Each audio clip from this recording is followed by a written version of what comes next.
I just sent you a mental message. Good afternoon, everyone. It's Iron. That is Joe over there.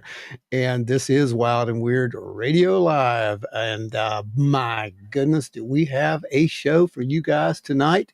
I don't even know how to explain it. That's why I just beamed it out to you.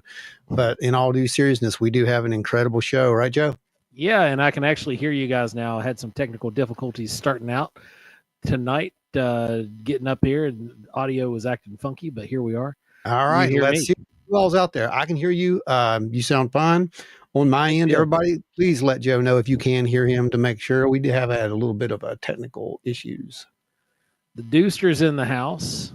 SC007's here. Looking forward to another great evening. And then if it gets weird with Joe and friends, well, Joe's here, so it's going to get weird. It'll probably get weird. It's probably going to get weird. BRB, Deucer's taking a break real quick. Walter Ballard, Lady Wolf can make popcorn tonight. Yeah, it's going to get interesting. Lady Wolf, good to see you back here with us tonight again. It's always been a pleasure having you here the last couple of weeks. Thanks for joining us. Power Band Sasquatch is here. Then we got Pat. Oh, God, Pat's here. Pat's actually alive. Ah, our Savior's here. Gary Schuler has made it into the house. What's going on, Gary? Kim Drescher, hello, Wild and Weird, and your beautiful chat. Thank you. Hello. Thank you. Thanks for welcome aboard. Also, Kim, thank you for being awesome and kicking the door open tonight with the first super chat. Oh.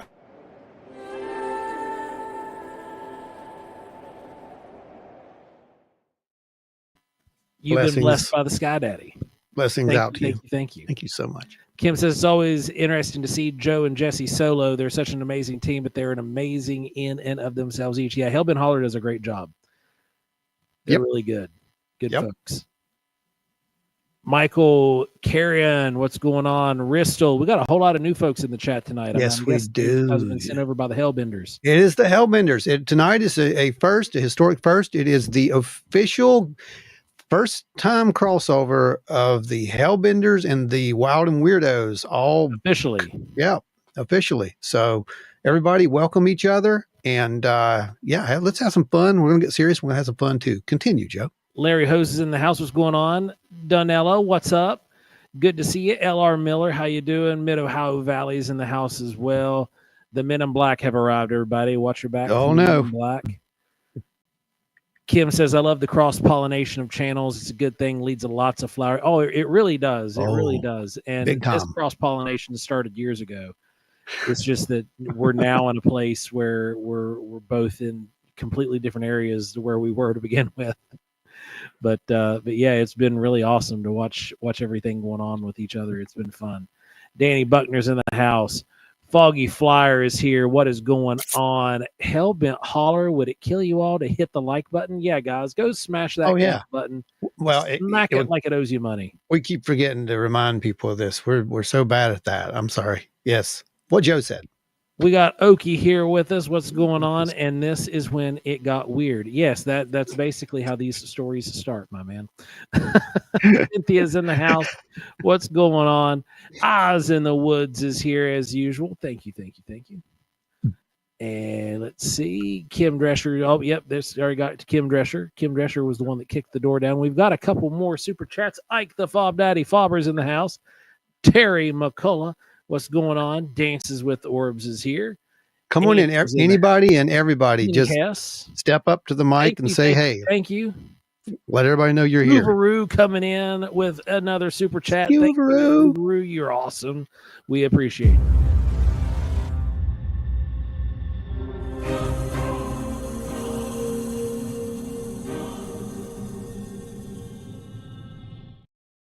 Multiple blessings. The Trackway clan has arrived. What's going on? Trackways are here. Jen Trackway and Mrs. Trackway, what's up? Dances with Orbs, good to see you again. Nancy White, thanks, Nancy. We love you. You're awesome.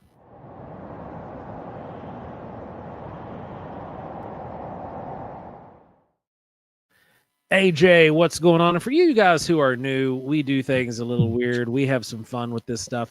We're dead serious when it's required, and we are definitely not taking ourselves too seriously the rest of the time. And we like to cut loose and have some fun. And we've got some interesting images and graphics that we throw up from time to time when our super chatters jump in and show us some love. We give you guys a blessing right back, because every bit of that goes to help us get more stuff to stay out in the field, to keep the lights on here and keep it free for eons and eons to come. With all the housekeeping out of the way, we have everybody in the house, I believe. Everybody's in the house. Okay. Thank you. Yeah. Tonight, we are going to be joined. This is a panel discussion and a first, and not just because of the crossover, but we will be doing the first actual test of this psi connection thing, right, Joe? Yeah, and it's gonna be interesting. It's gonna be difficult because of the weather, but we're gonna see what we can do. Yeah. And if something does happen, it's going to be even more impressive because of the weather. We do have high clouds out at the test site.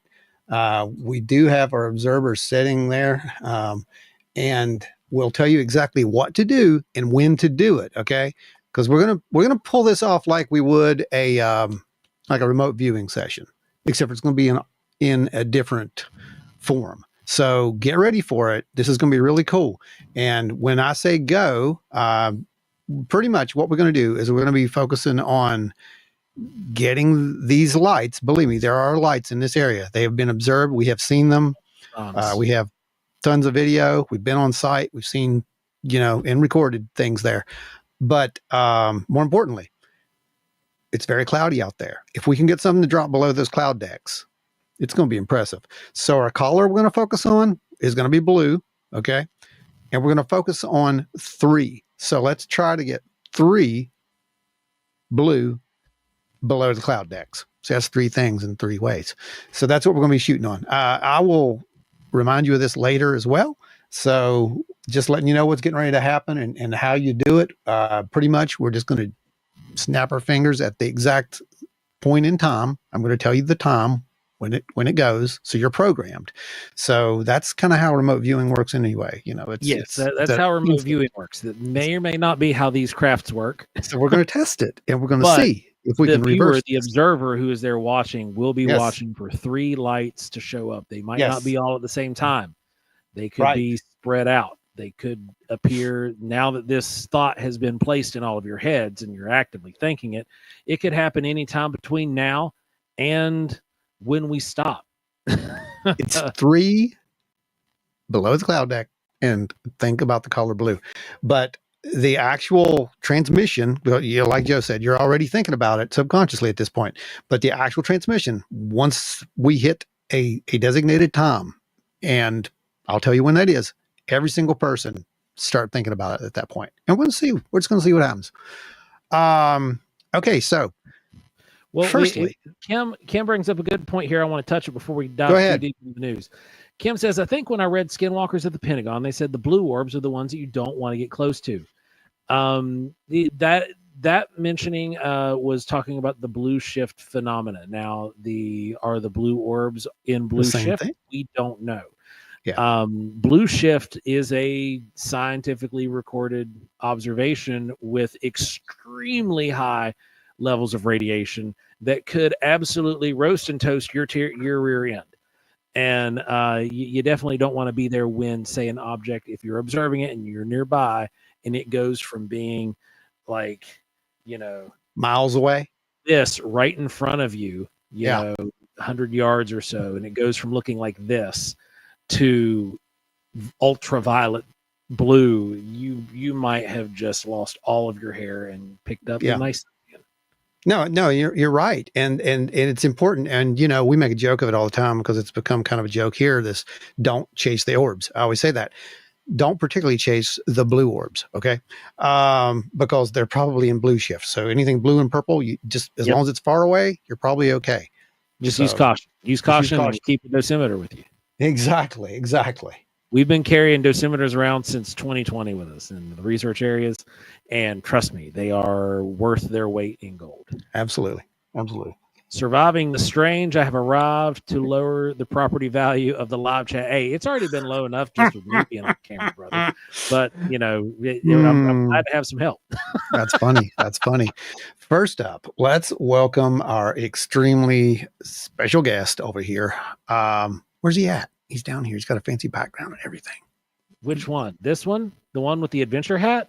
Oh, wait. I got to get mine first. I got to have my official Hellbent Holler adventure hat. Everybody needs an official Hellbent Holler adventure cap because that will get you into the field and that will let you see these amazing orbs. And speaking of adventure hats, where's that guy's hat? What's going on, brother? Oh, my. What's up, boys? What's up, my friend? Glad to be with you guys tonight, man. This has been a long time coming. So it has been. How long? How many times did we try to get you on camera back when Jess was on the show with us? Man, and you ran from it every time. And here we are. We finally made it happen. For a lot of the Hellbenders know this, but some of them might not. But Jesse actually did a show for how long was she with you guys? About a year? Year and a half. Oh, yeah, it was a year and a half. Almost 2 years, yeah. But Jesse used to actually be on the show with the guys before we ended up moving, and then lives went crazy, but they would constantly try to get me on, and I'm just like, I don't want to be on camera. How that's changed, hasn't it? So yeah, exactly. And after the shows, he would stay on camera after the shows. Yeah, and we talk about all the stuff we had gone over and share ideas and theories. It was fun. We were living in this very small house, and Jesse had an office off the kitchen. So she'd be in the kitchen, and I'd be in like this. She'd be in the office. I'd be in the kitchen trying to make sandwiches and stuff like that, like listening around the corner. So yeah. And every once in a while, you'd see her look off camera and kind of shoot me a glare to like get out of there, or not make it was a good time. It was a good time. And then you and I go way back to the BFF. From Bigfoot forums talking the Bigfoot forums. Yeah. It's that thing is still limping along, man. I don't know how it is. It's still somehow it is still going. It's weird. I'll do a little plug for them. Those of you who are out there that are interested in just the Bigfoot phenomenon.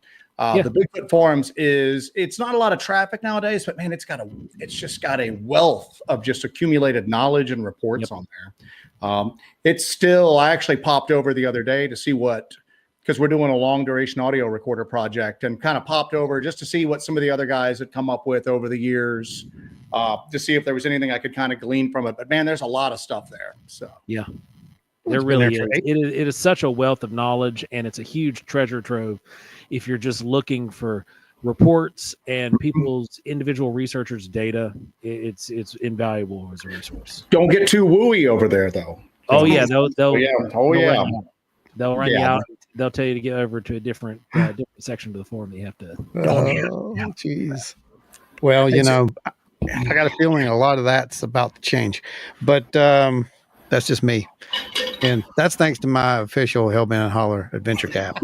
Ron, you need one like I have, because when we actually go out places, if we're going in somewhere and we're going under the cover of like, oh, we have a hiking channel or something like that, I got to tear off patch. I'm like Clark Kent taking the glasses off. You know what I'm saying? So I can rip the patch off and then just, slap whatever up there. So. That's good, man. That's good. I like that. So everybody, thank you for joining us. I see a bunch of new people have popped in. Please make sure that you do hit the like, subscribe, and all that fun stuff. We have an incredible show. Favorite. This is the best handle ever. Nut slap. There you go. He just wanted to say that. You made his night right there. Just letting you know. Yeah. All right. So let's get the rest of the crew in here. We have over on the, I don't know. Oh, Ada, bless you.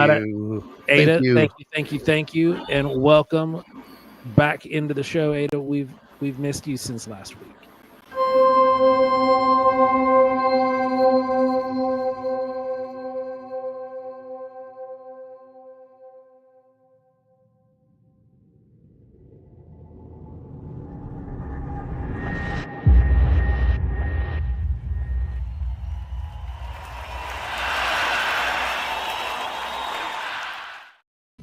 Always a good time.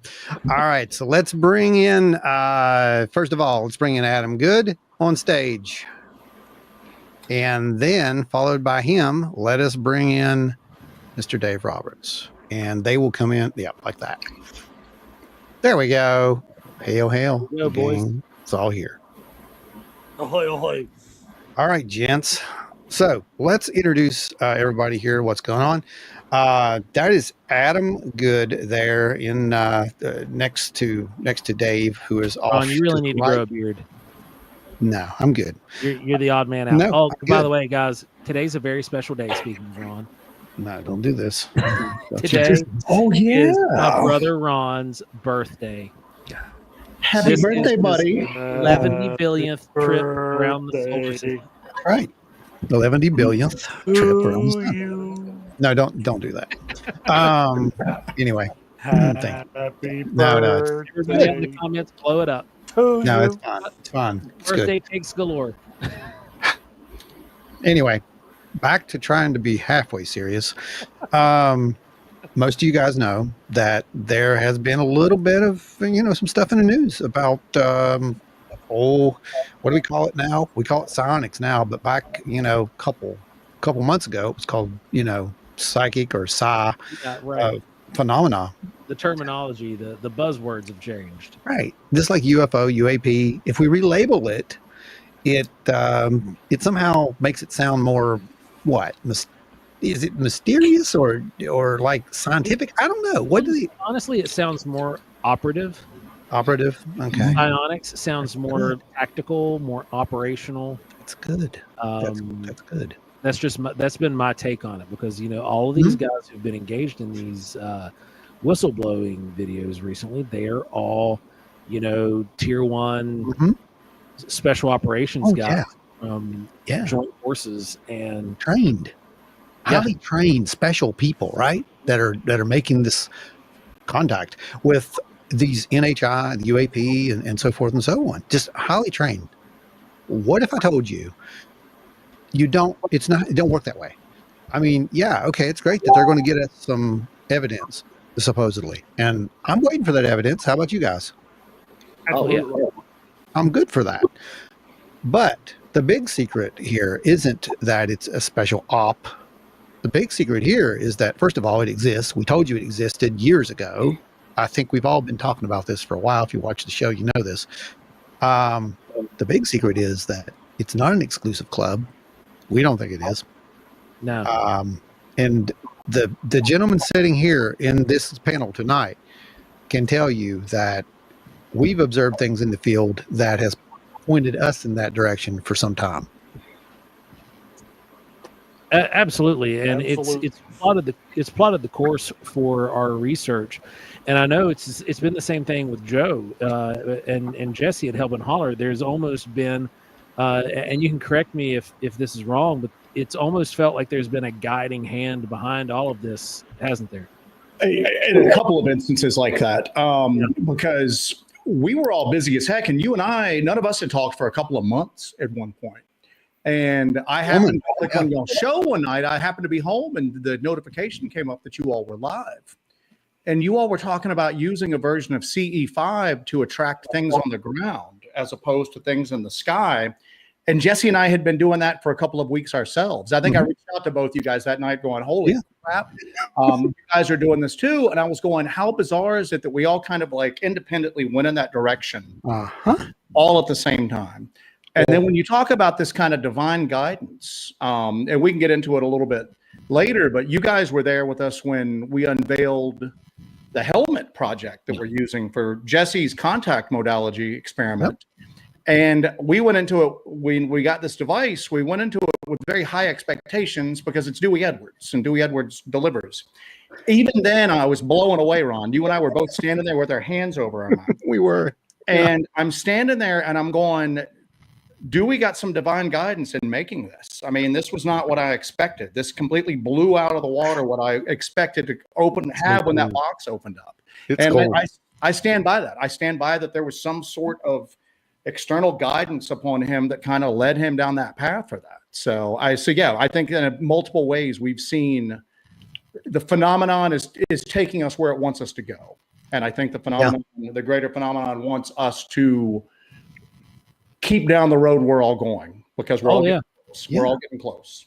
Yeah, and we've talked about this a lot individually. I know that Ron and Dave and I are in a group chat, and then Adam and Ron and I are in the field a lot, and Dave gets out there with us too. But we've all independently had these conversations that we are the disclosure. And I know you've heard that, and it sounds cliche and it sounds corny and whatnot.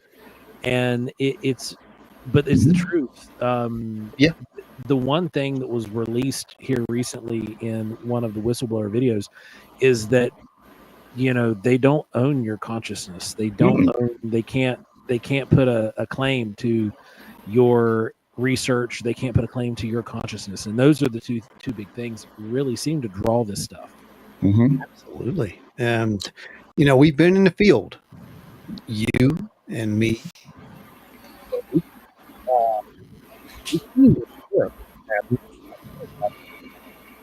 Who is our psi asset? I don't call him a sonic asset because I don't like that word right now, just to let you know. Your audio bounced out, Ron. That was the Men in Black. So I don't like the word, you know, psionics at this point.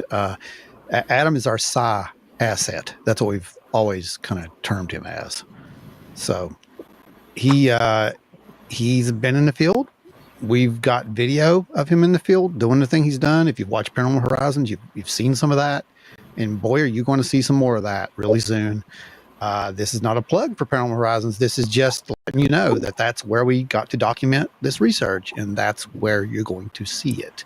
You'll see it here too, but you're also going to see it there. Speaking of which, tonight, long form, you'll see it there. That's right.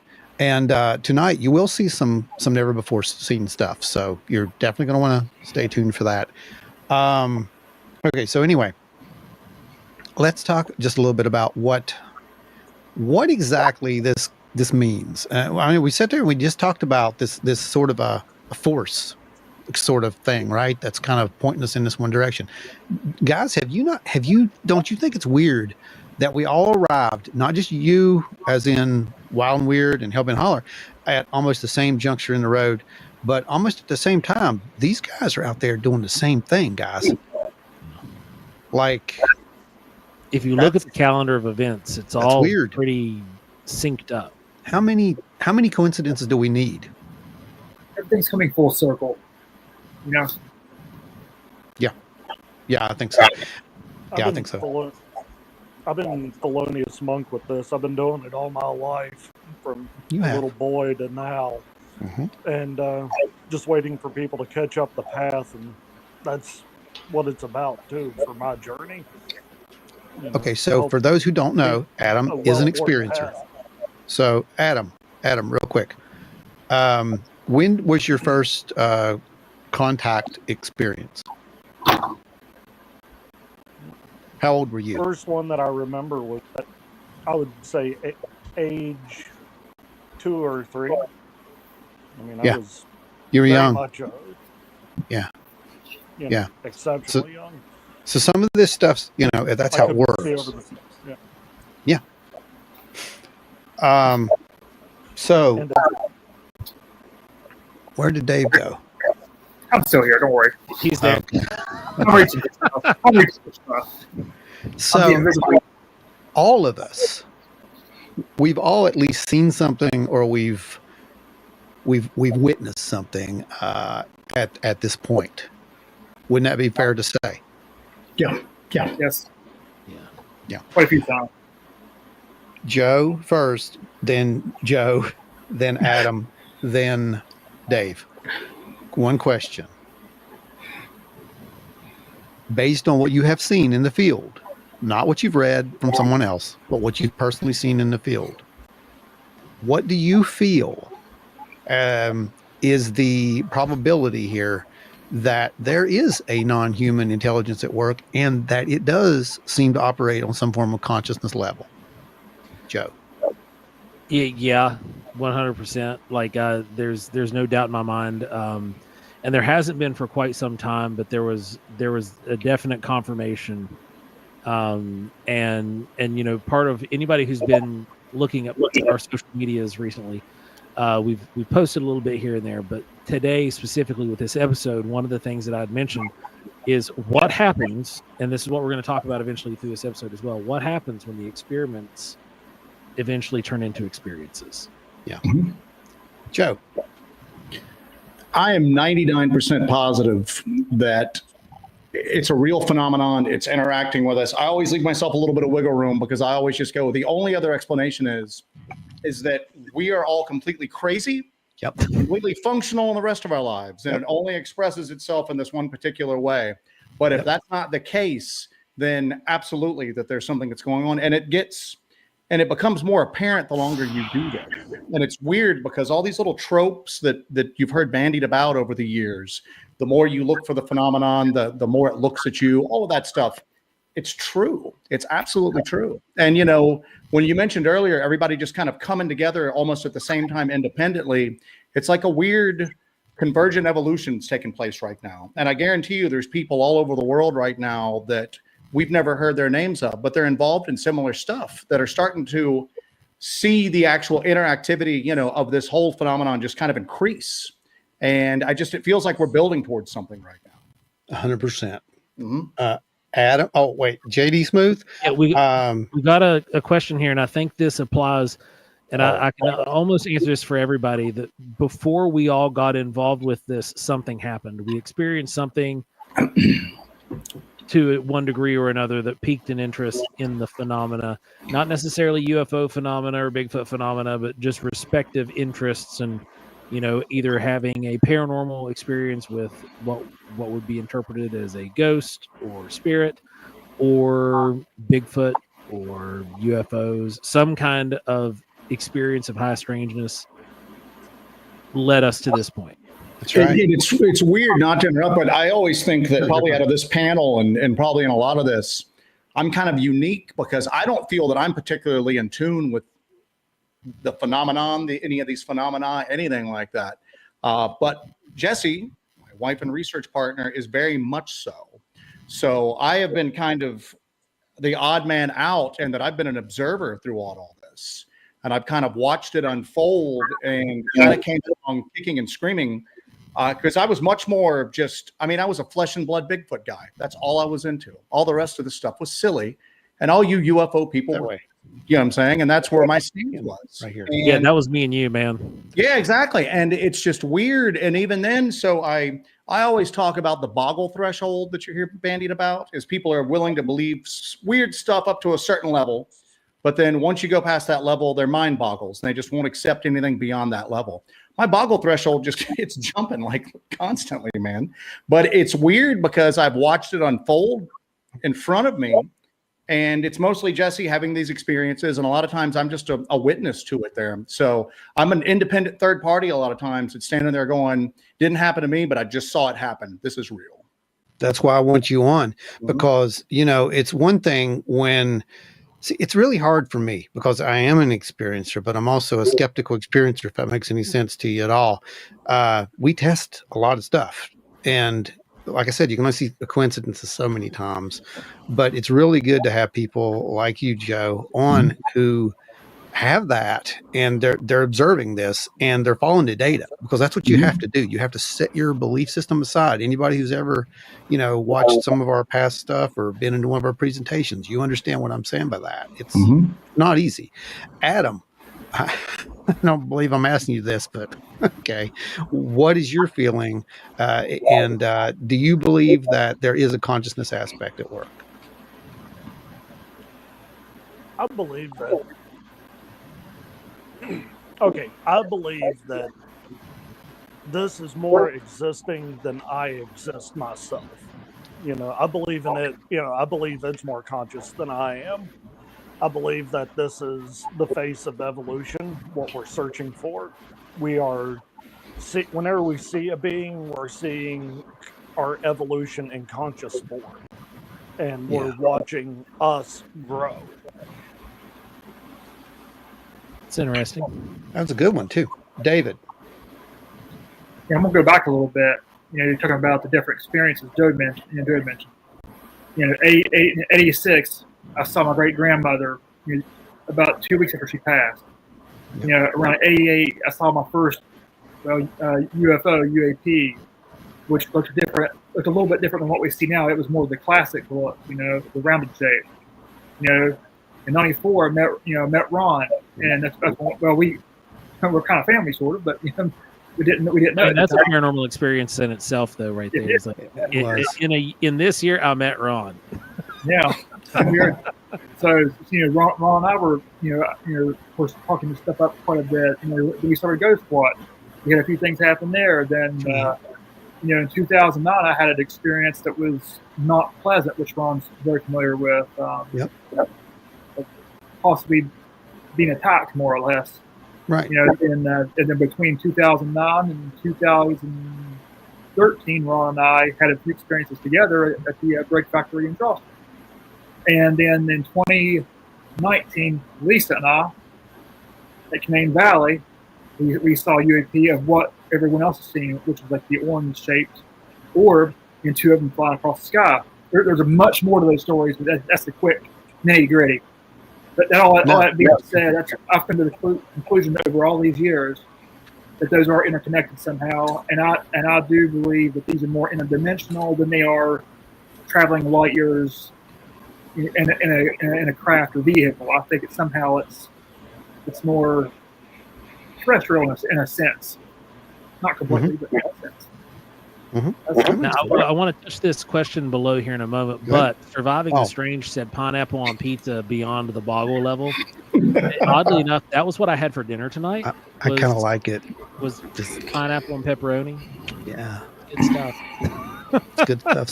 Sometimes it's good stuff. Michael Tovar, I wonder if the Board family history has always had paranormal experiences. Like, does it only follow certain people? That's a very good question, Michael. That's a very good question. For my family, we've tracked what side and whom all the way back. And, you know, so for me, yes, I can say that, yes, that is a thing. But I didn't begin experiencing stuff that, I mean, I guess I might have. I did, but I just didn't interpret it as strange. Yeah. And there was stories all through, you know, me growing up, and my first experience happened, you know, in the mid 70s. So, the rest of you guys, anything in your family history? Nothing in my family history, but Jesse's. There is like now. It's the Addams family. Do you know what I'm saying? Basically, it's what it is. It's literally, her family's filled with granny witches from the Appalachian region. Her great, I can't remember how many greats it is. It's like 2, 3, 4. Great aunt was listed in books. She was like famous in that area, and they still talk about her to this day, some of the stuff that she could do. Jesse's aunt is like painfully weird to talk to because she doesn't even finish your sentences for you. She just says your whole sentence before you can get it out of your mouth. And she just does it so off the cuff. It's bizarre. Great. It's absolutely bizarre. And I always tell people that I go into these active areas that Jesse and I investigate, and I can go in solo. I can take a nap in the woods. Nothing happens, man. Nothing happens at all. But I go in there with her, and I always tell people, I don't know if it's all just because we always hear that a lot of these phenomena are more attracted to women than they are to men.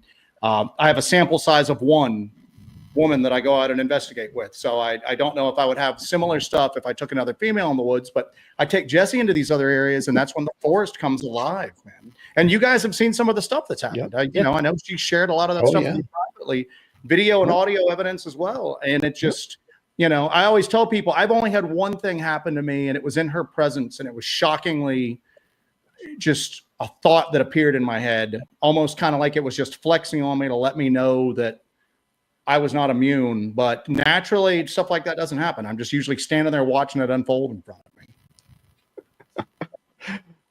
me. Adam, how would you answer that question?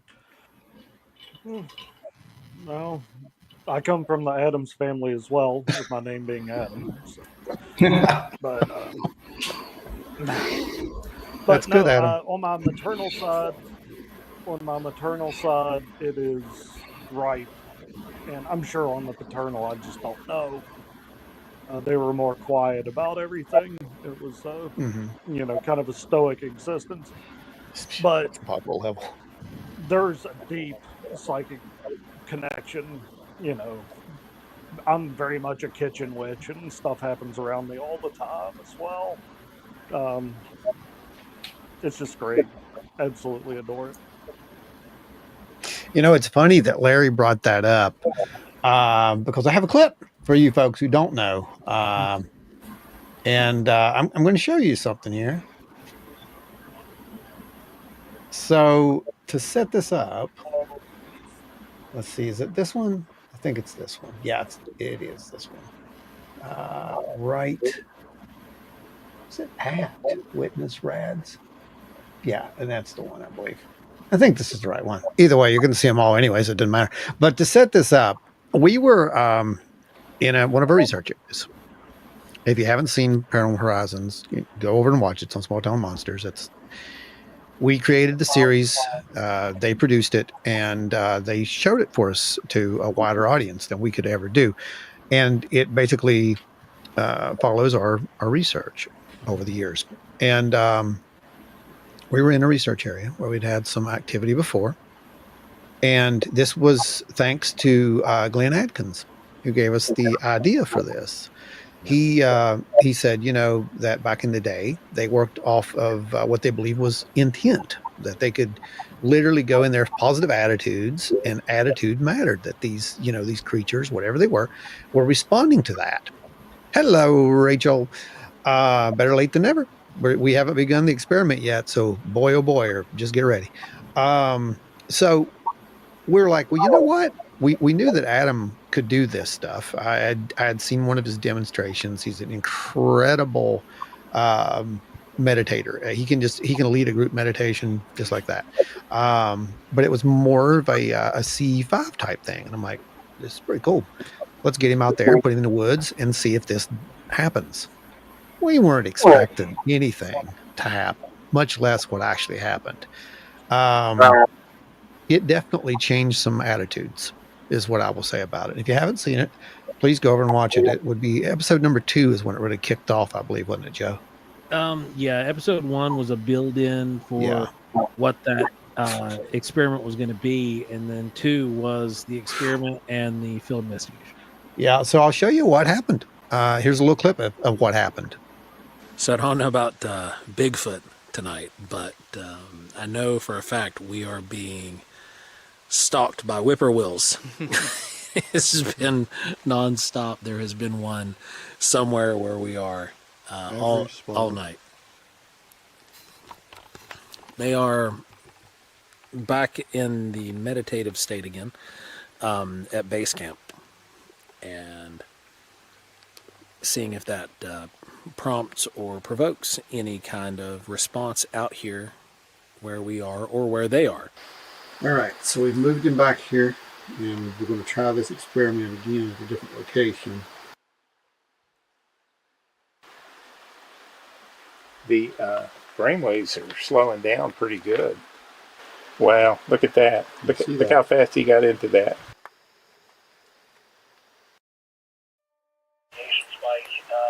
He has a different model. He started ticking on his pocket. So I started asking if anyone had a pocket disk. What's the rating? Current standing reading is at 16. It was at 22 and 24.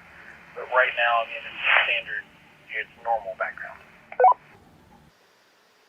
Say again. 32, 33, 34. Wow. It was right after he sent his signal, too. Yeah. Yes. Can you tell us exactly what time that happened? Right now. Adam sent a signal approximately 3 seconds before you contacted us.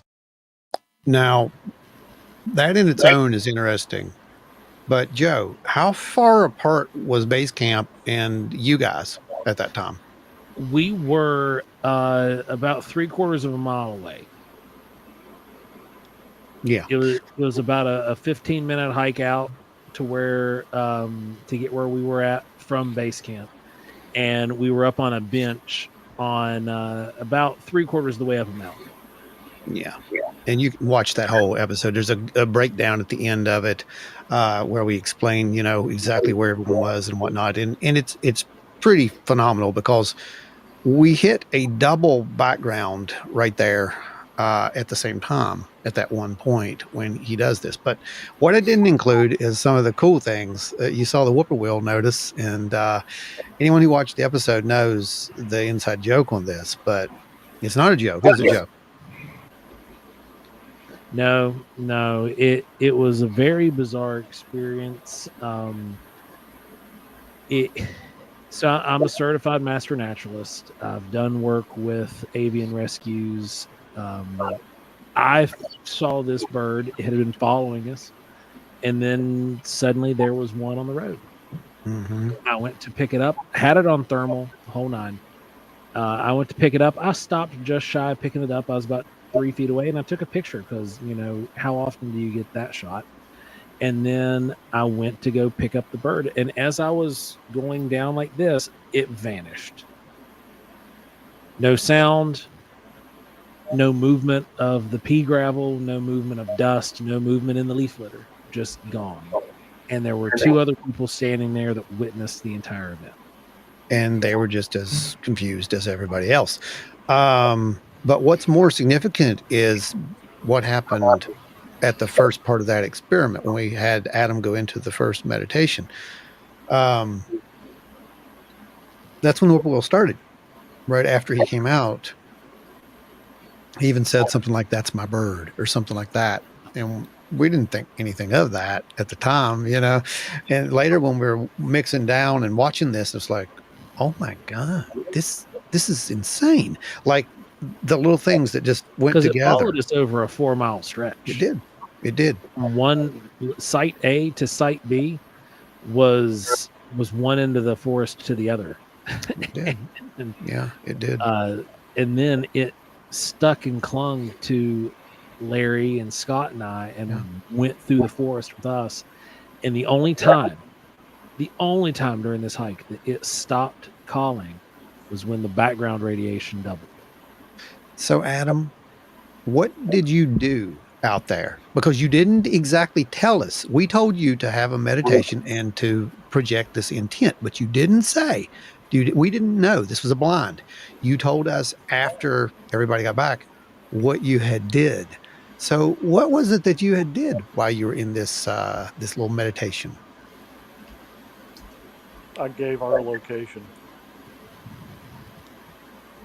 I kept on picturing, zooming in and out of our location in the forest, on the state, in the country, on the planet, and then zoom back in to where we were at. Go back out, in, and just tried to project our location. And the whippoorwill very much is my bird, too. That's what I said. That's my bird. So what's funny about this is, years later, we're asking about this question and whatnot. And what did we come to find out about the whippoorwill, Joe?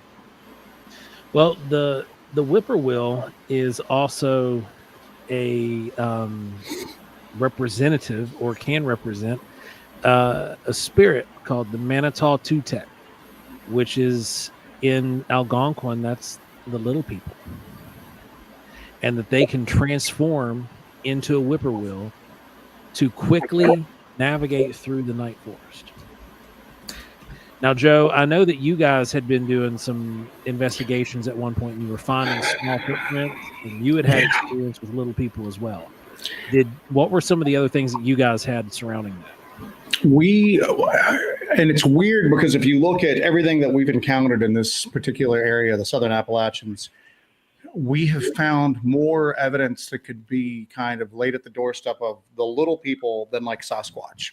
And every time we do this, people are always like, oh, it's just juvenile Sasquatch. And I'm going, well, where are the adults at? Why are we not finding large footprints in these areas? All we're finding is small ones. But right before the hurricane swept through here, we had actually found a series of tiny arches made out of holly trees, live holly trees that had been bent over and pinned basically. And they were about, 30, 40 yards across from one another, but they formed almost like a little broken tunnel that led us up to 2 small spirals that had been made with tiny little nuggets of white quartz. Very strange, very, very strange. And we're talking. Okay, I'm gonna stop you real quick, Joe. This is the first time I've heard this story. Yeah, we've never heard this story. This is the first time yeah, I have never heard of anybody else finding young trees that had been bent over and pinned in the ground on the other side to form an arch. Not broken, but not broke. Pinned. And it's weird because Jesse could go through them stooping a little bit. Jesse's like a little over 5 feet tall. Yeah. But everything just seemed as if it was on a much smaller scale than us. Now, again, we're in an area where the Cherokee is a predominant Native American tribe through here. And they have very strong, folklore about, the Yunwi Sundi, the Cherokee little people. And it's odd because you can get people that are involved in the tribe to talk to you about Bigfoot. And not all of them believe in Bigfoot. Some of them just know the stories, but they treat it just as if a mythology of their people. Almost universally, everyone believes in and fears the little people through here. It's very strange. It's hard to get people to talk to you about it. But when we described what we had found and showed them the video, they didn't want to talk about it to us anymore. And that was one of the areas that just got the heck beat out of it when the hurricane came through here. All those roads are closed. So we've been trying to work our way back on foot to kind of check that area once more. And we haven't been able to get back in there as of right now. But through that entire area, we've found a series of small footprints through there. And people were telling us that, all people are taking their kids up there and they're hiking them barefoot. And we've got photos of just a small footprint on a muddy path that's just filled with sharp rocks. And I'm going, even if it's the most negligent parent in the world out here, where's the associated blood? Because somebody's feet would be ripped to shreds doing this. We actually built a parabolic dish setup because we were in an area one time and we were hearing what sounded like vocalizations very similar to the Sierra sounds, but they were very faint and high pitched. And then later on that day, we found very small footprints leading into a cave on the side of the mountain. And I think Jesse put that in our very first video that we ever put out, the very first Hellbent Holler video. You see these tiny little footprints that we found up there. And it nearly killed us getting us up to this cave at this point. I just don't see how a 3-year-old is going to brave through that barefoot.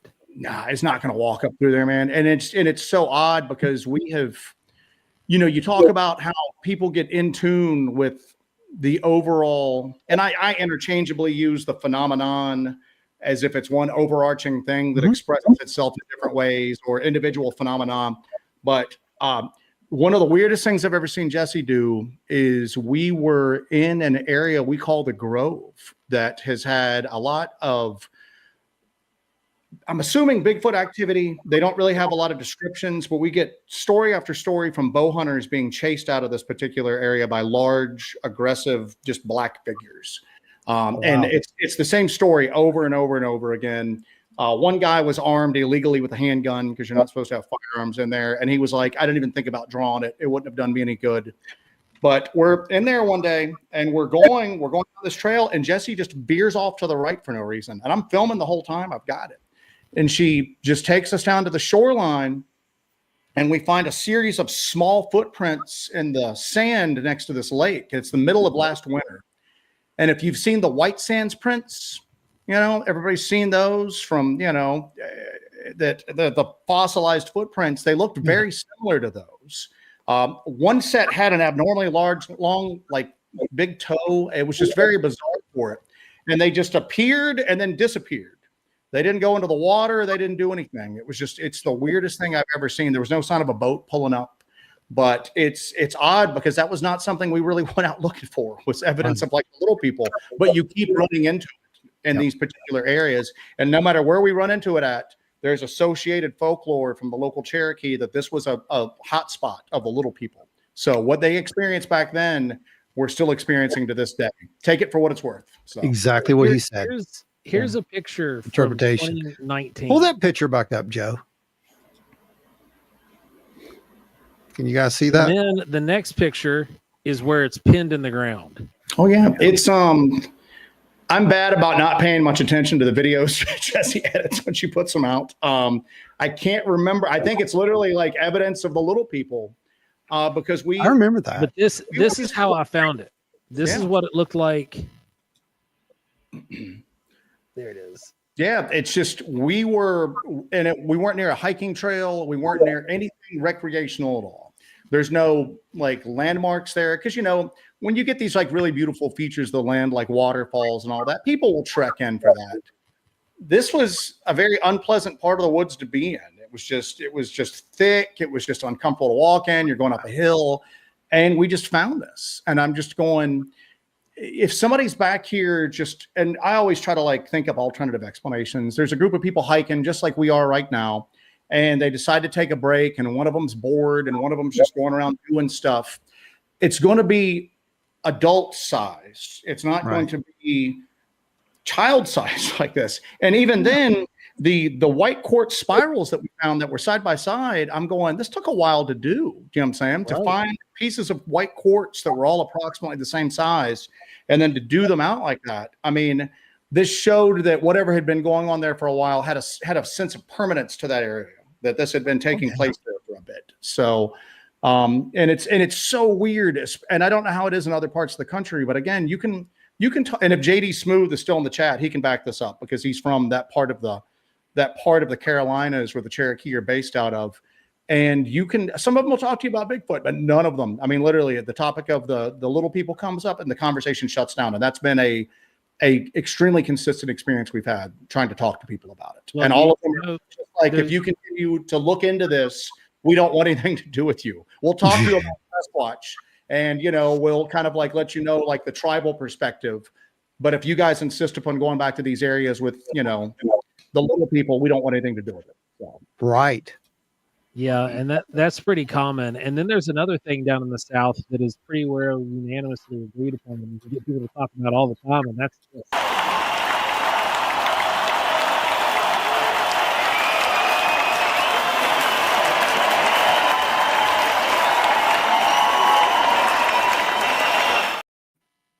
That's the sky dolly. Thanks, Larry. Thank you. And then somebody else threw one down here too. Hey, where you at?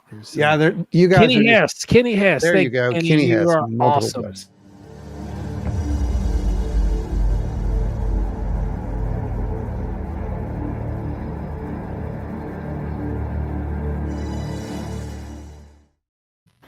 So, yeah, I mean, that's the thing, folks. If you are just joining us, please make sure that you have liked, subscribed, and get this thing out, share, because we're getting ready to do an incredible experiment. Right now, we have our observer out in the field at one of the recent sites where there has been quite a bit of activity with what you call orbs, what we call COPs, because Jesse hates that, and that's why I did that. Self-illuminated anomalous phenomena. I remember her yelling at me for that. It was great. That's why I still use it. We don't need that. Okay, well, we got it. But anyway, so the self-illuminated anomalous phenomena, whatever they are, orbs, etc. Some people believe that we can, I guess, control them, but we're not going to try to control stuff because I don't think that's right. So what we're going to try to do is we're going to try to send kind of an intent kind of thing, right? And this is a test. That's all this is. Okay, so we've done kind of some remote viewing type things over here on our channel before, but we've never really tried to project. And what we're going to try to project is a group. Okay, we're going to try something a little different. So what we're going to do is we're going to try to focus on just bringing these things down, okay, for observation purposes only. No one's going to hurt anyone. No one's going to capture anything. Focus on blue and focus on 3. That's what you have to focus on, blue and 3. Now, remote viewing works in such a way that we don't have to tell you where this is at. You just know. And that's one of those weird things that no one can quite understand exactly how it works. So your target is, we know where it's at. You know where it's at, when you give yourself the cue. So what we're going to do is right now start this. So I want everyone just to focus on making these things appear where they need to appear. where our observer is. That's all you need to say, where our observer is. And she's going to let us know when they appear. She's out in the field. She's got the cameras, and she'll be taking shots out there. And we'll know shortly if this worked or not. We're going to run this experiment starting right now, and we're going to run it for probably 15 minutes or so. So we're going to see what happens within the next 15-minute window. We are live. So and here is one for the last two of you guys.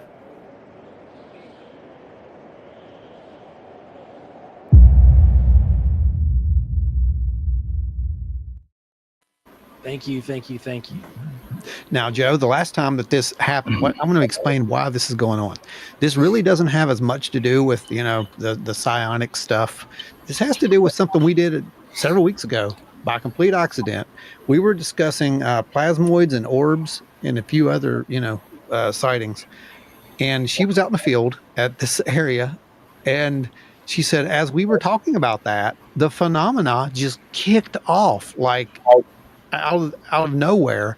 These lights just started showing up like they were responding to what we were talking about. So lights, if you're out there, then please, manifest yourself there. Let's see it. If you want us to see it, then so be it. We've got the cameras in the field, and we've got enough people here to send those positive energies out. So let's give it a shot.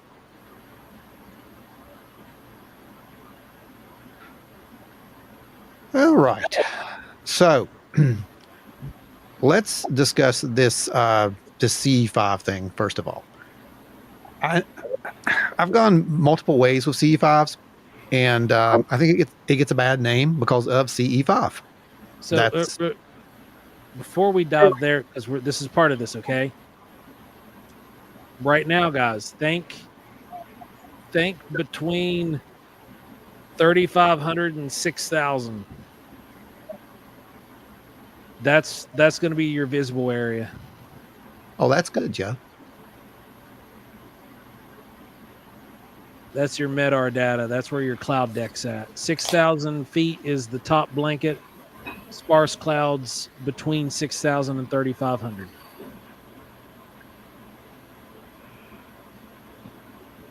So project out that something come in below 6,000 feet. That's our cloud deck right now? Yep. Okay. Right now. Okay, got you. So it gets a bad rap because of the name. I think that's okay. Well, here you go, kids. Orb just flashed 4 feet off of the ground by the barn. Never seen anything like this before. Okay. So we've got activity. We got activity.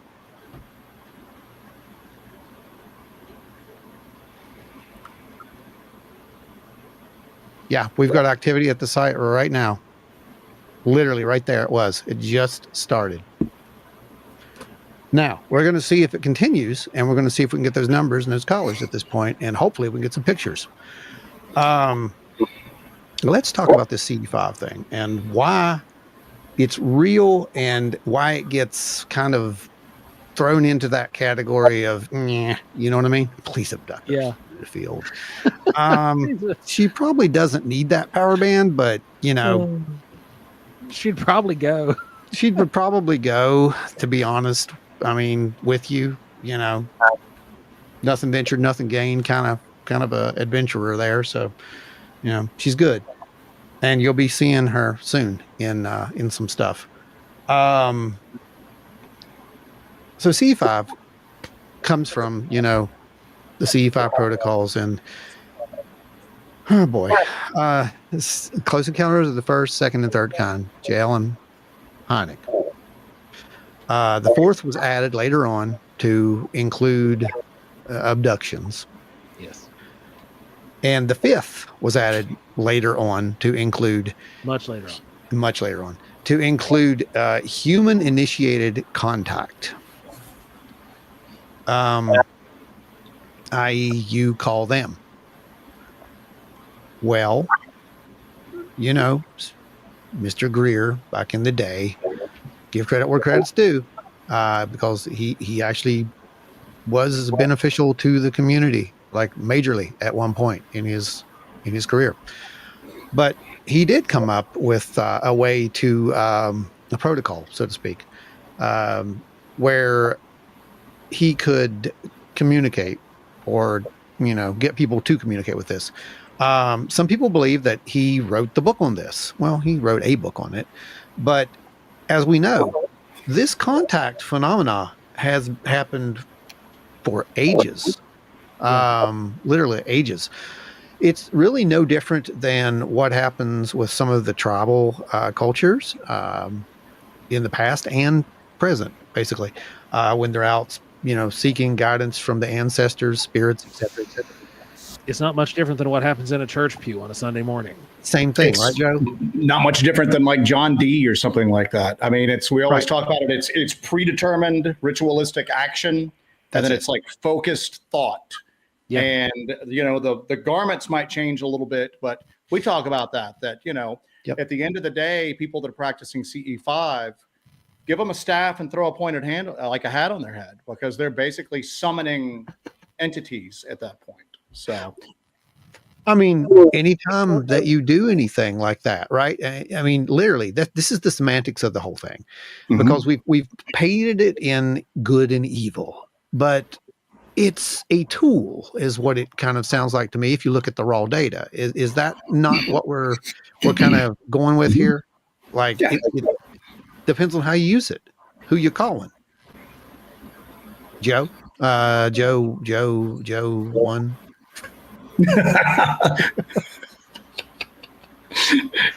You want Joe Doyle or Joe Purdue? Joe 1 and Joe number 2 is over there. Okay. So we're both. So it is all in what you call it. It's labels. Yeah.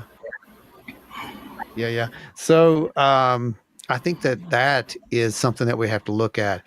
But what are we talking to? And we talked about this years ago. We've talked about this so many times. We've talked about this with, paranormal investigations. For those who don't know, it was, before I was out doing this stuff, I was running around with Dave over there, chasing ghosts and other paranormal things. And that was ages ago.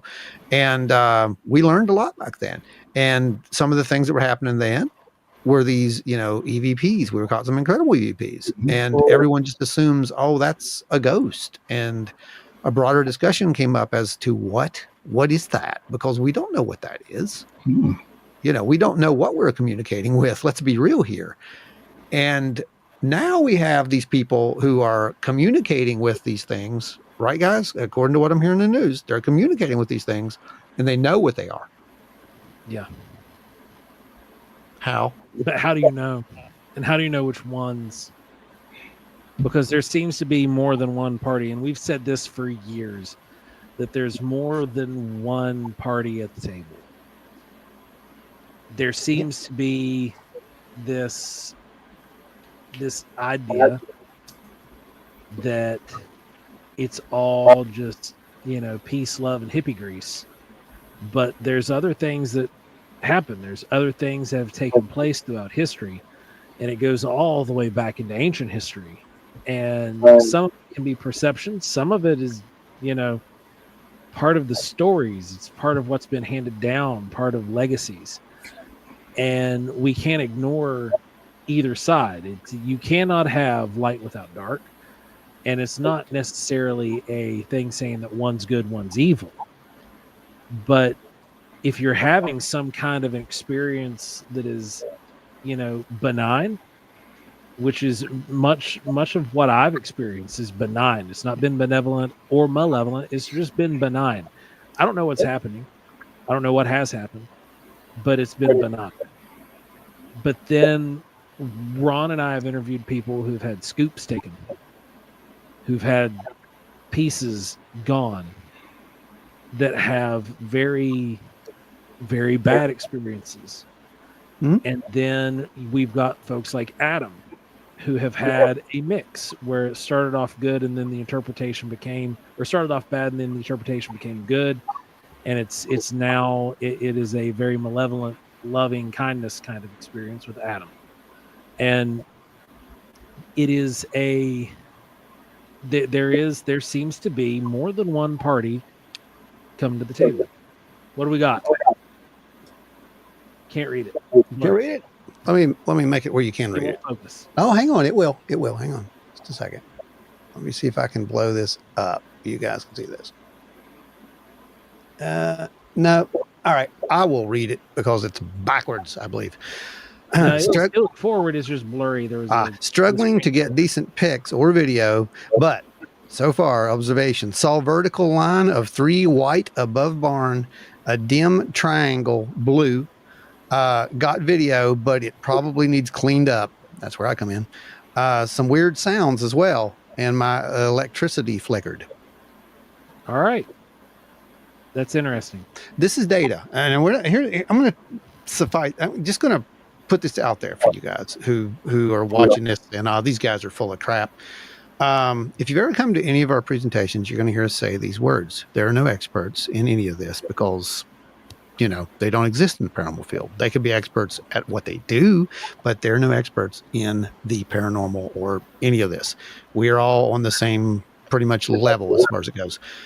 Also, we're not here to make you believe anything. We're presenting data, and you can take with that data and do what you want. You can look at it and explore it further, or you can look at it and wad it up and throw it in the trash. It won't matter at the end of the day.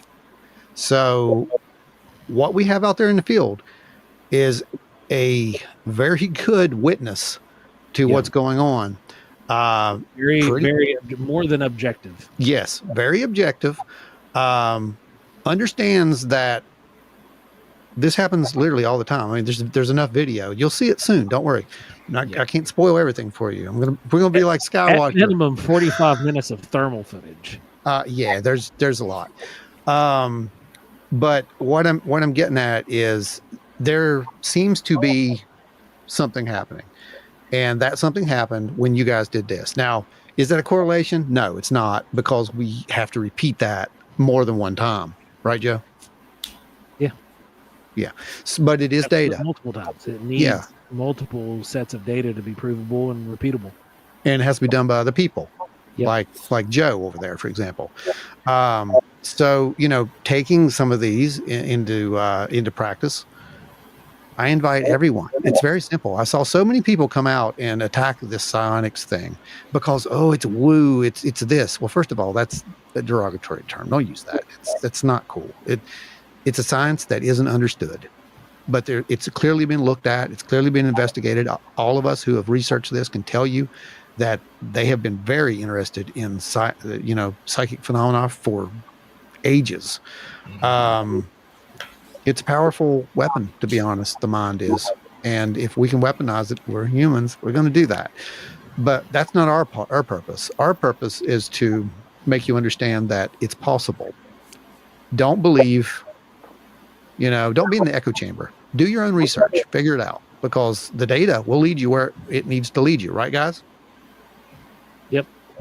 And the best thing about the data is it doesn't care about your feelings or your preconceived notions. It'll kick the walls down around you, and it'll force you out from the Bigfoot community and into this strange new world. World of high strangeness. I'm going to show another clip from Strange Horizons. I'm going to show us another. Another clip from Adam here. If I can find it. Let me see.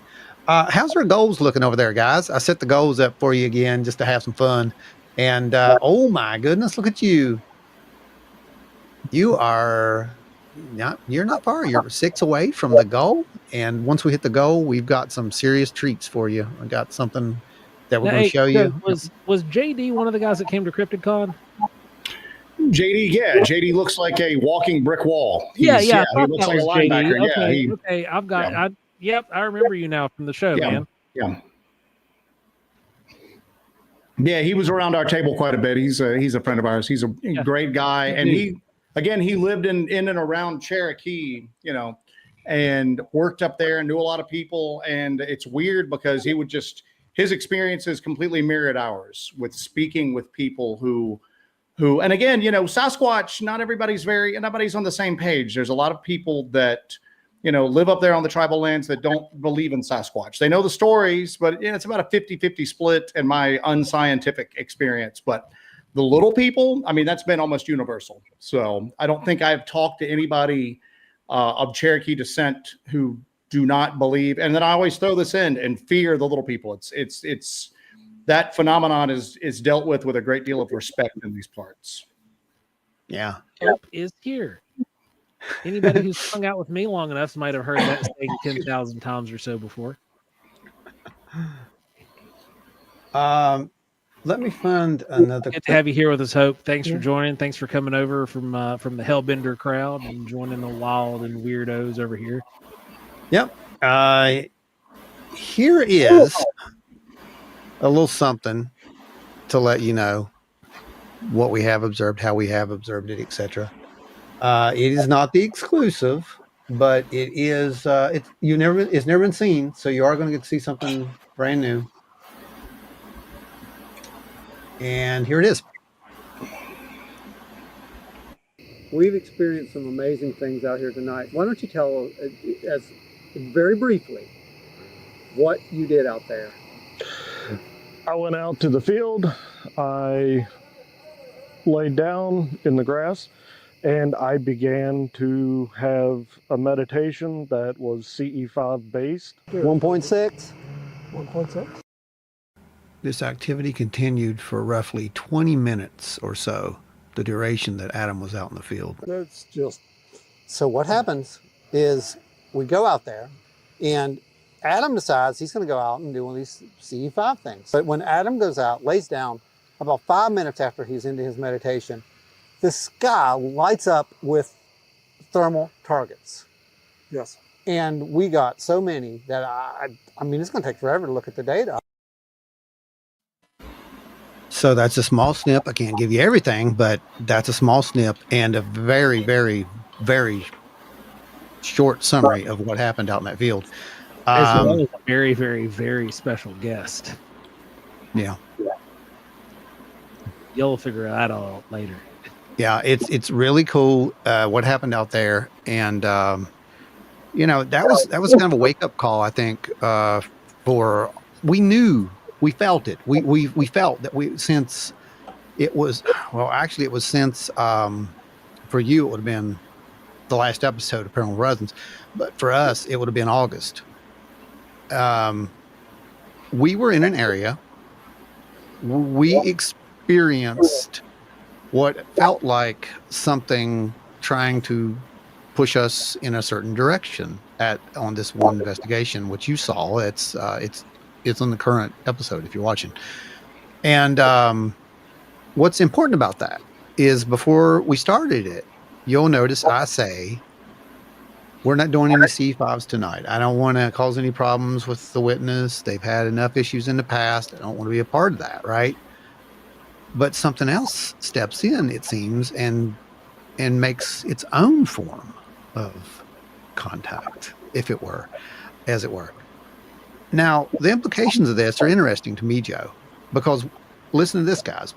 What we had this past couple weeks are these guys who came out in this elite program, say that, you know, they're psionically connecting to this phenomena, that they are not only connecting to the phenomena, but they are literally hijacking the phenomena by forcing these things to land, etc., you know, trying to control them. We didn't do that. In fact, we went out there and we were like, we're not going to talk to them. You see?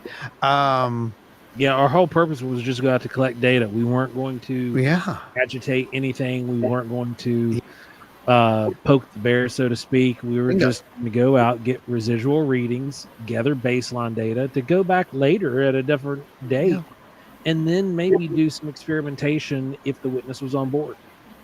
So what happens is we get an incredible account, incredible story. That same time, you know, there's a sighting in West Virginia that was covered as well. It's on our channel. You can find it. It's in it's non-human something walking around in a graveyard. You go look at that and watch it and make up your own mind. But the coincidences of this were just incredible. So the next time we go out there, and this is when we took Adam, and this is where you just saw that clip from. And what's amazing about it is it almost seemed like showing this respect and Dave can answer for this as well, because back in Ghost Watch, that was our group, we always maintain no provocation.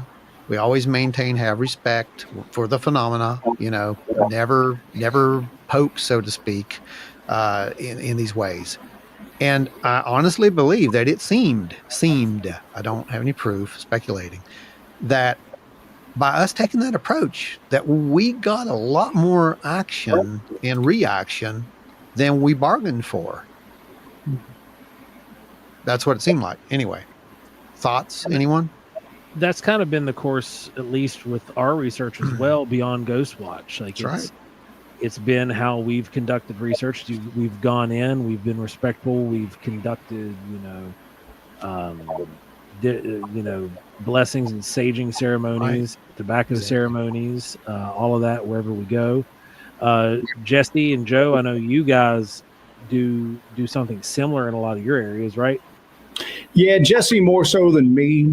I kind of take a weird approach to a lot of this stuff. I think that a lot of this stuff is kind of doing its own thing, and a lot of times our intentions don't matter to it, but that's me.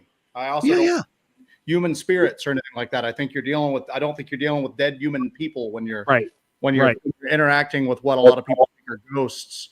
And but Jesse, like I said, we've gotten to the point now where I don't fight her intuition anymore.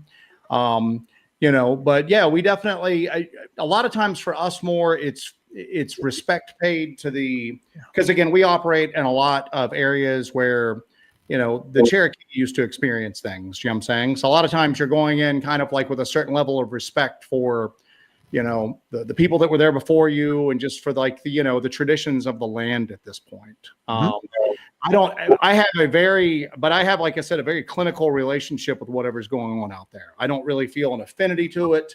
I don't view it in terms of like good and evil. I just think it's alien in the truest sense of the word. It's something that we may have absolutely nothing in common with whatsoever. And a lot of times I think at least we humanize the phenomenon because that's the only thing we know how to do. We view it through the lens of humanity because it's difficult for us to conceptualize something that we have no common shared. Obviously, we might have a shared history with it because it appears that it's been going on as long as we've been here.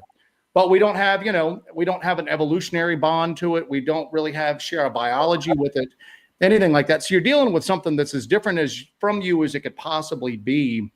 So I'm always kind of like thinking, that a lot of times you're viewing it through the lens of how you want to view it. But again, that's just me. Jesse feels the exact opposite in a lot of cases of this. So usually I'm kind of following her lead with it. But again, she's going to know better than I do because she has an affinity for this stuff and she kind of feels it at this point. And, but like I said, at the same token, I think that that kind of dichotomy between our approaches and our philosophies really helps us out a little bit. That way we're not perfectly in lockstep, and having two opposing views on something kind of helps you get to the middle where maybe the truth really lies at, a lot easier than just, both of us just agreeing on everything out there. 100%. Now, Dave, sitting over here in the corner, being very quiet. Dave is, I won't call him a skeptic, but I will call him very scientifically minded. He's our astronomer. Okay. That's the guy who looks at the sky and tells us, what's there, so to speak. What's that? I'll tell you, it's pretty and sparkly. Yeah, it's pretty and sparkly, but Dave has a pretty good analytical mind when it comes to this stuff. And we were having a conversation there not too long ago, and we were just talking about the whole alien thing, right? Like, are we dealing with an actual true extraterrestrial intelligence? Because we've heard this term being used like a lot in the past few weeks here, with some of these guys saying 100%, it's extraterrestrial, 100% it's extraterrestrial. 100%, we don't know that we're not extraterrestrial. Let's be real here, because we don't know where we came from, to be honest. That's a fact. You can't say just because you came from this country or this continent on Earth, it doesn't mean that that's where you actually came from. It's millions of years. We don't know, there could have been multiple incidents of this utopian society on this planet that got leveled and restarted multiple times. And there's a lot of legends that point to that and say that that is in fact what had happened in multiple cultures. Dave, why we had this conversation was you said it was more improbable, unless they were highly, highly, highly advanced, that we weren't dealing with an actual extraterrestrial per se at this point in time, right? Right. Well, here, time is irrelevant because when you look at a Andromeda galaxy, you're looking, well, I think it's 2.5 million light years back in time. Eventually it's going to destroy our not really destroy. It's going to basically Milky Way is being sucked into it. But it looks way different than what we actually see it now. For example, so time is irrelevant, right? You can't see where I'm going with that. So I don't know.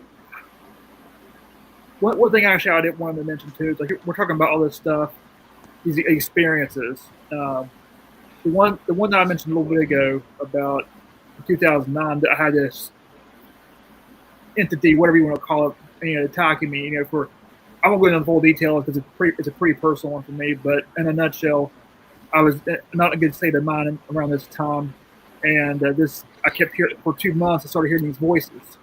I started seeing shadows. It all started. I went to a friend's house. His home was underneath a larger electrical grid, and I got home. I felt like something was in the car with me. I felt like I was being watched. It was really weird. And this went on for 2 months. And at one point, a shoe. I had to come home from work and went upstairs and took my shoe off. I went down to the living room, and my wife and I heard this commotion, like this boom boom noise. Come to find out, one of my shoes I had taken off somehow went from the bedroom down a hallway, down the steps, and landed in the living room. Went all the way down the steps, and I went out and looked in the hallway. There was a huge dent in the wall where something had maybe a toss it, right? So this is an experience I had. And one of this, and my grandfather, who I was extremely close to, looking back, he had experiences. He said he saw a little girl. He was a Korean War vet, so he was very haunted by what he saw then. And then in the house he lived in, the house was over 100 years old, 120 years old actually. There was a little girl that died in the house. He kept seeing shadows of that. All right. And then fast forward, like after he had passed away, 7 years before he passed away, he had a major heart attack. I asked him, if you ever pass away, you let me know you're okay. And this might be going in more into Adam's territory. So one night I had a very lucid dream. I'll hurry up, Ron. Yep. I'll be back. No, you go ahead. You go ahead. I got something I got to do. I got something I got to do. I'll be right back. This is exciting. Everyone wants to stay tuned who was part of this experiment. From the observer? Yes. And we have another breaking news that I'm trying to get a picture of too. Multiple sites have now had activity. I will be back. That's what was going to happen. Did Beth tell you? Yeah. So I will be back, hopefully with some really cool stuff for you guys to see here in just about 2 minutes. Okay. So carry on, Dave. You guys, I'll be back. Yeah, I'll be really quick. And I have a point for this, Joe. I do have a point. Yeah, go for it. That I'm getting to. Apologize for the long discussion on it. So, there was a point, almost a year today after my grandfather passed away, and years ago I had asked him, if he was okay, if he passed on, if it were possible. So I had this very lucid dream one night, and I was in this room. I can't describe it, and he's there, dressed as that I would have known him, and I mean, I had full control of this dream. So, like I said, very lucid, and I'm asking him if he's okay, and so he starts speaking to me, and I'm aware that I'm talking to him, and I do say to him, I was like, hey, I know that you're passed on. I know this. I'm dreaming right now, and then I'm speaking to you into a dream. How's this possible? Is it really you? And he says, yes, it's really me, grandson. And that's what he always called me. And I said, well, how are you doing? And he says, we're doing okay. We're doing okay. My grandmother had passed away not long before this happened. Well, so immediately I wake myself up. I have tears streaming down my eyes because I missed him so much, because and during the dream, I started having tears all down my eyes, and it was like, boom, the dream was over. Boom, I wake right up. So about 2 hours later, I'm going to pick up bread at the Charleston bread company for my wife. I get to this intersection, and there's this car at the intersection, right? It was his old car. And I called my aunt, and she had said that my cousin, who had got the car from grandfather, had sold it to these folks. Well, I recognize these folks, and as the car's pulling around the corner, here's this Korea War sticker which they had left on the car. So you see the coincidence of that is just striking. They have that lucid agreement, talk to him, and next thing you know, I see his car. So right. Putting all this together, Joe and Adam, it's like that's where what I'm basically getting at. I do believe that all this stuff is interconnected. Like, you know, Adam's talking about these experiences he has, like being able maybe to call these UAPs or just different experiences, like from the paranormal, from what maybe we see versus our dreaming, and maybe calling things. I do think this is all interconnected somehow, some way. So, apologies for the long. JD asks, Dave, what do you think about the Vatican building a telescope on Mount Graham called the Lucifer Scope? That's interesting. I need to research that some more, to be honest with you. I've not looked into that a whole lot. I have focused more like on the telescopes in Chile and Hawaii and some of those areas. I'll have to look more into that one, but that is an interesting term for them to use. Yeah, I mean the root with Lucifer being Lightbringer. Yeah, and the way that, you know, telescopes and such are spoke about when they first turn on. Dave, what is it called when a telescope is first activated? Get your first light. Right. And that first light is guaranteed to take 2 weeks after you buy the telescope because it's going to be cloudy. That's the punishment for being a new telescope. I'm being silly there, but yeah. But yeah, it's I mean, the Vatican has the history of astronomy. Obviously, I mean, I'm going way. Their astronomy labs. I'm currently reading Dr. Pasulka's books right now, Encounter, and it's awesome. And she was actually granted unprecedented access to the Vatican's astronomy labs and their like the whole thing. And some of them, they even have. She said there was some. She mentions like old telescopes that were built by the astronomers that we named stuff after. Oh yeah, that are there was able to use. Yeah. You know that, and speaking of that, with the, I mean, you got to think about too. At one time, which really wasn't that long ago. I mean, they thought the Earth was the center of the universe. You know, then the sun's the center of interviews that, you know, they didn't go on this plane, this where the Earth, like everything was going around the Earth, and now of course everything is going around the sun, and later astronomers obviously observed that that's not the case. But these people were the early astronomers were, I mean, threatened with their lives. Yeah.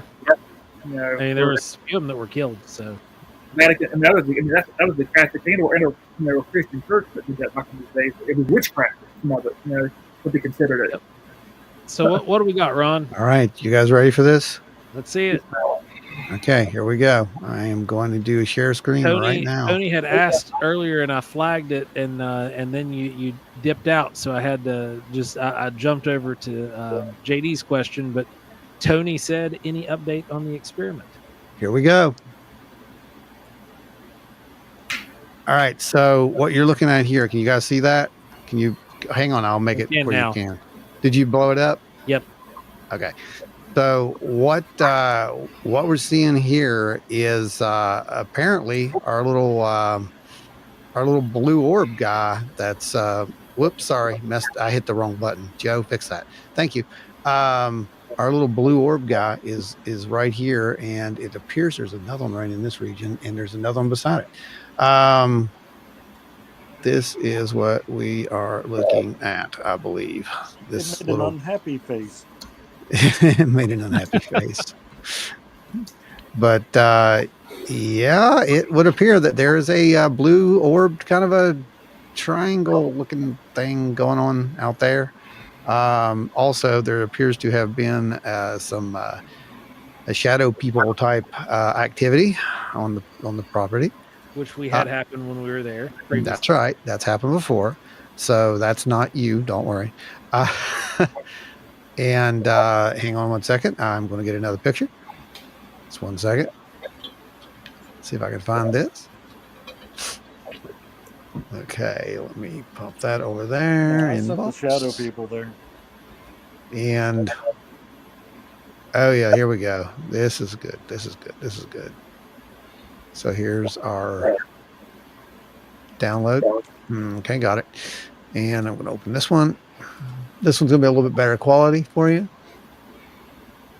This one's right off of, yeah, there we go.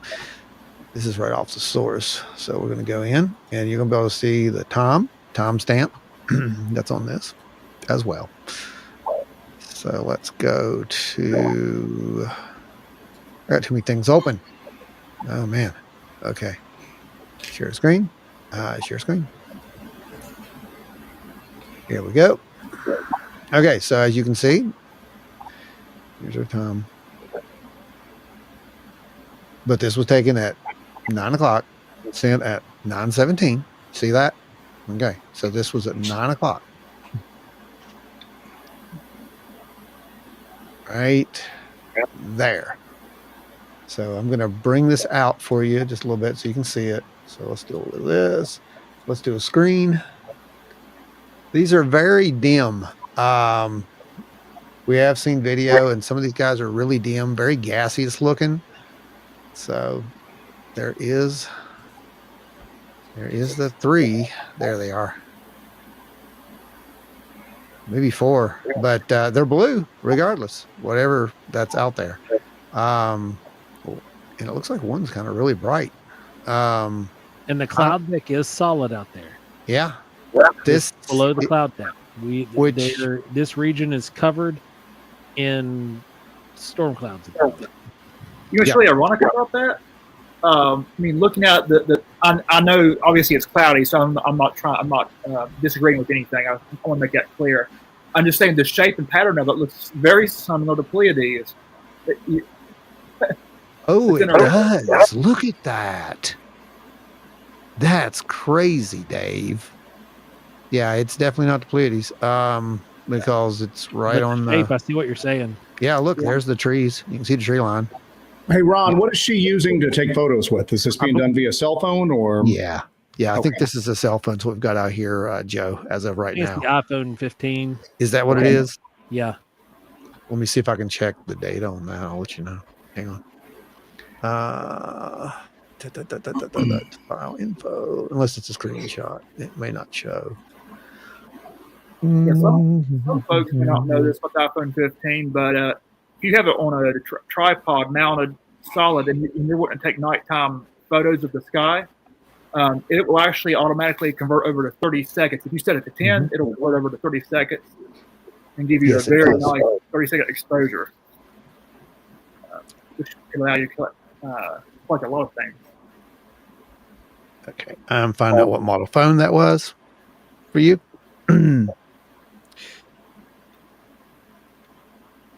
Tommy's asking what was the angle at the horizon? Was it based off where she had that's about probably 10 degrees, maybe 35, 40 degree angle. No, I'd say it's about 10 degrees off the horizon because I can see the tree lines right. Well, yeah, you'd be right, Joe, because that's our horizon would be down toward the bottom of this. Right. So be about 35, 40 degrees. Yeah, about 30 degrees, probably. Roughly 30 degrees.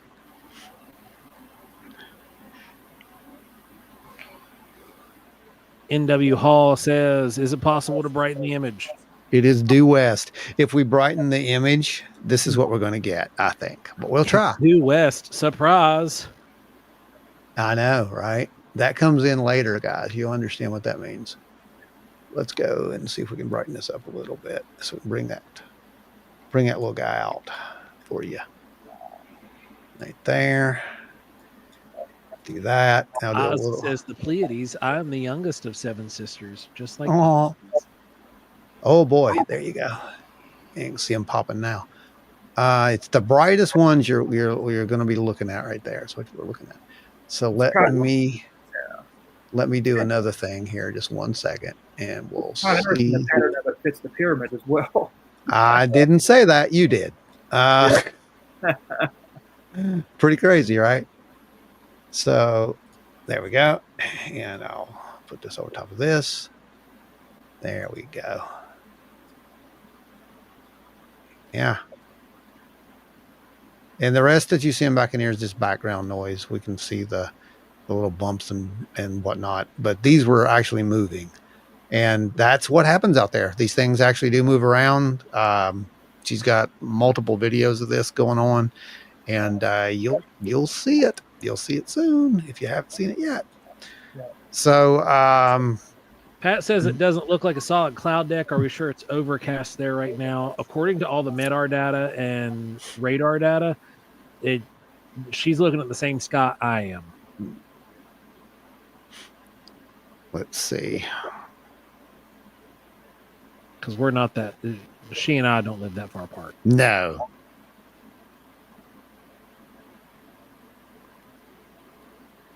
Okay, let's see. I'm asking for you. Checking for you. So, go ahead. No, go ahead. Go ahead, Dave. Go ahead. I was going to say, while you were checking, I was doing some research for that Lucifer telescope. Oh, boy. I apologize. I forgot your name, but the gentleman had mentioned.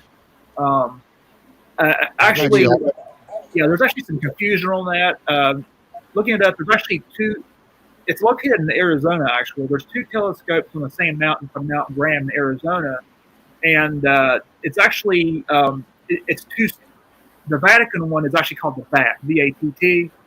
And then there's another one on that same mountaintop called Lucy, L-U-C-I, or Lucifer. And actually, it's 2 separate organizations that handle both of those. So the VAT, Vatican, and Lucifer, or Lucy is the other on Mount Graham in Arizona.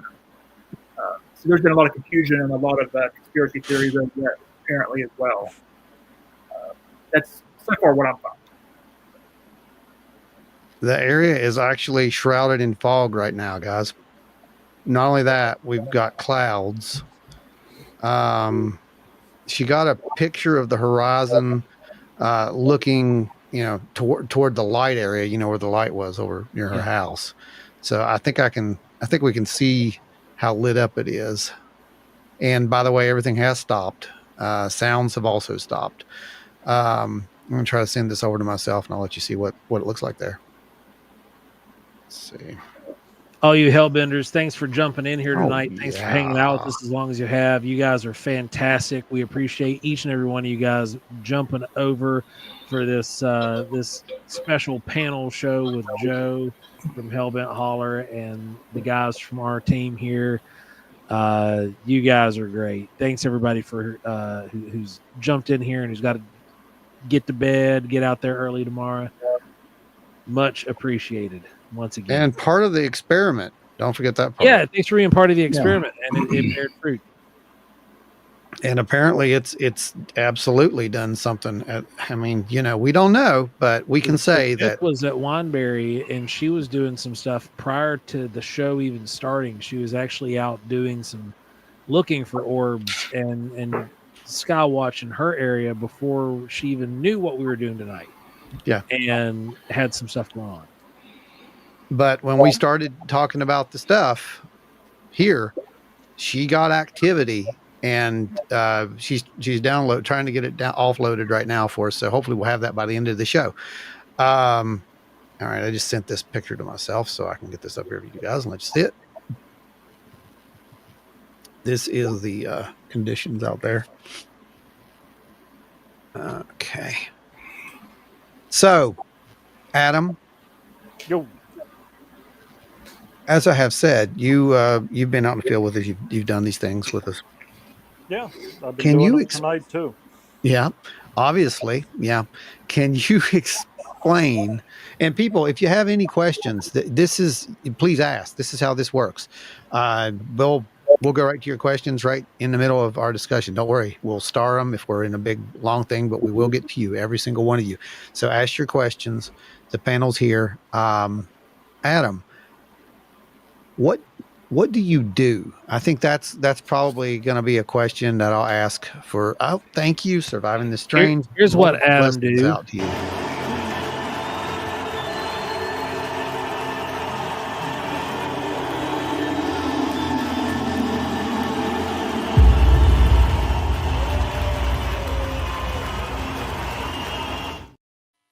Now we just got to teach him to get on the sand and spin like a breakdancer, and we're set. Oh yeah, that'll work, right? That'll do. Just get me to some sand, and I'll do it. That'll do. So, for those who are completely just confused as to what happens, when you folks donate to the calls, we give you a little animation that I make, and people laugh about it and have fun. So some are long, some are short. It just depends on the donation amount, etc. Where are we setting with the goals, guys? Five out? Are we 5 out? Okay, cool. Okay, here's the pick. Let me get it uploaded for you. Sounds like somebody's getting beamed up over there. Dave's getting beamed up. Dave's getting beamed up? Okay, cool. So, right. Joe, when while Ron's working on this, what's been one of the more bizarre light involved phenomena that you guys have experienced that you can talk about that you guys have already released? A couple of them. I mean, again, like I mentioned earlier, man, I started out, I was flesh and blood Bigfoot. I had a sighting of something when I was a kid, or I dreamed something when I was a kid. I was hoaxed as a kid, something, but it was Bigfoot related. And that's what kind of set me on this whole journey. And, I like weird stuff. So I was always familiar with the basics of other stuff. It just didn't interest me in the slightest. And it wasn't really, and, we started having experiences with, this part of the South, they call them like witch lights or ghost lights, the orbs in the forests, we started experiencing those and thought they were interesting. And I was intrigued. And obviously there was something there, but it wasn't until we had that experience. There were 2 of them that really stand out. When we went to Brown Mountain and we caught the Brown Mountain light footage, and seeing how that was it was a much more complex phenomenon than what I anticipated being. And it was interactive and it behaved in an intelligent manner. And the whole time I'm looking at it going, these are not like your stereotypical ghost lights in the woods. This is UFO activity. I'm witnessing UFO activity here. That, and then the weird light that we experienced in the mountains of North Georgia is what really kind of pushed me over to the edge to it, because that was just such a reality shaking experience. And I have a hard time talking about it because I don't know how to define what we saw, but it was a light that, and the people from the Help and Holler channel are very familiar with this because it was a real pivotal moment for the project. But we were actually in an area in North Georgia where we found evidence of the little people. We have found evidence of all sorts of weird stuff. Ron, I know you saw this footage. Joe, you might have, but if you guys remember when we basically left Jessie in that clearing and she jokingly said, "I'm here as bait." Yeah. Oh yeah. I remember. Kind of just takes a deep breath and kind of gets into not a trance state, but in a relaxed state. And there looked like 2 glowing eyes came up behind her, stopped for a second, and just dipped out. And then a few minutes later, there's just a weird light that seems like it emanates from the ground behind her. Same area. So we were up there, and we'd been up there for a couple of days and nothing had happened. So we decided to go ahead and call it a night. We were just going, you can feel it. This area is dead right now. And as we were leaving out, we're exhausted, we're hungry, we're dirty. We're kind of looking forward to getting home and getting showers and sleeping in a bed. And we're driving out on this old Forest Service road, and we just happen to notice a cut between 2 hills that we'd never noticed before. And we're like, that looks pretty interesting. We need to go up there and check it out and see what we see. Maybe come back next time to do it. So we pull over, we get out, and this is very not typical for us. We don't take really anything with us. We don't have our GPSs, our personal locator beacons, our packs. Jessie's got her thermal imager, and I've got one of the Phasm setups that we all use. You know what I'm saying? With the light and the the battery stick, and we just kind of go up this hill to look around. And as we're up there, Jesse thinks she sees something swing from one tree to another. Right. Small, and we didn't think anything weird. We just figured, it's like a raccoon. It's a small animal. We walk over to that hilltop, and Jesse's looking up in the tree with her thermal to see if she can see what it was. Again, not thinking it's anything odd, but it's cool to look at animals at night with thermal imager. It's neat. It's fun. So we're over there, and we're up there for a bit, and we're on that hilltop for maybe like 10 minutes or so, just looking around to see if we can see whatever it was in the treetop. We never saw it. So we go to leave, and that's when we noticed this light that was in the woods, 50 yards or so maybe from us. I'm a bad judge at like distances like that on the ground. And it started to grow, and it's not lighting anything up around it. And I've had people try to tell me that it's a camping lantern or a flashlight. And I'm going, the whole purpose of a camping lantern or flashlight is to light stuff up so you can see it. This was a completely self-contained light. And Jesse's first response was, I'm going to go to it. And I'm a foot taller than you. I've got a different vantage point. It's not lighting anything up, but you can see it reflecting upon what looks like tiny figures moving around it counterclockwise, like literally walking in a circle around it. And you can see me on the video because we're still filming, and I go, I think there's people there. No, don't go there. I think there's people there. And this thing just continues to grow and grow and grow. And then it starts to kind of like take up off the ground. And that's when I'm like, we need to get out of here. We're done. We're done. We're not walking over towards it. Regardless of what this is, I don't see those little figures now. And I don't know if they're people or what it is. They're in the woods around it at this point. We're in an unknown part of the forest. We don't have a GPS with us. Jesse's rearing at the bit to go charging at this thing. We're arguing. I'm pulling her back. But we leave out of there. I'm like, we need to get back to the vehicle now. And the thing just lifts up into the air. It's still growing. It's bright. It's not lighting anything up around it. I'm not even trying to film as we're going out, but the camera will occasionally kind of veer up in that, and you can see that it's a little higher every time. And we went back the next day, had elevated radiation readings, like 3 times above normal background radiation there. We were finding that 1.6 gigahertz signal. I had 3 different spectrum analyzers with me. We were finding elevated magnetic fields through there, whole 9 yards.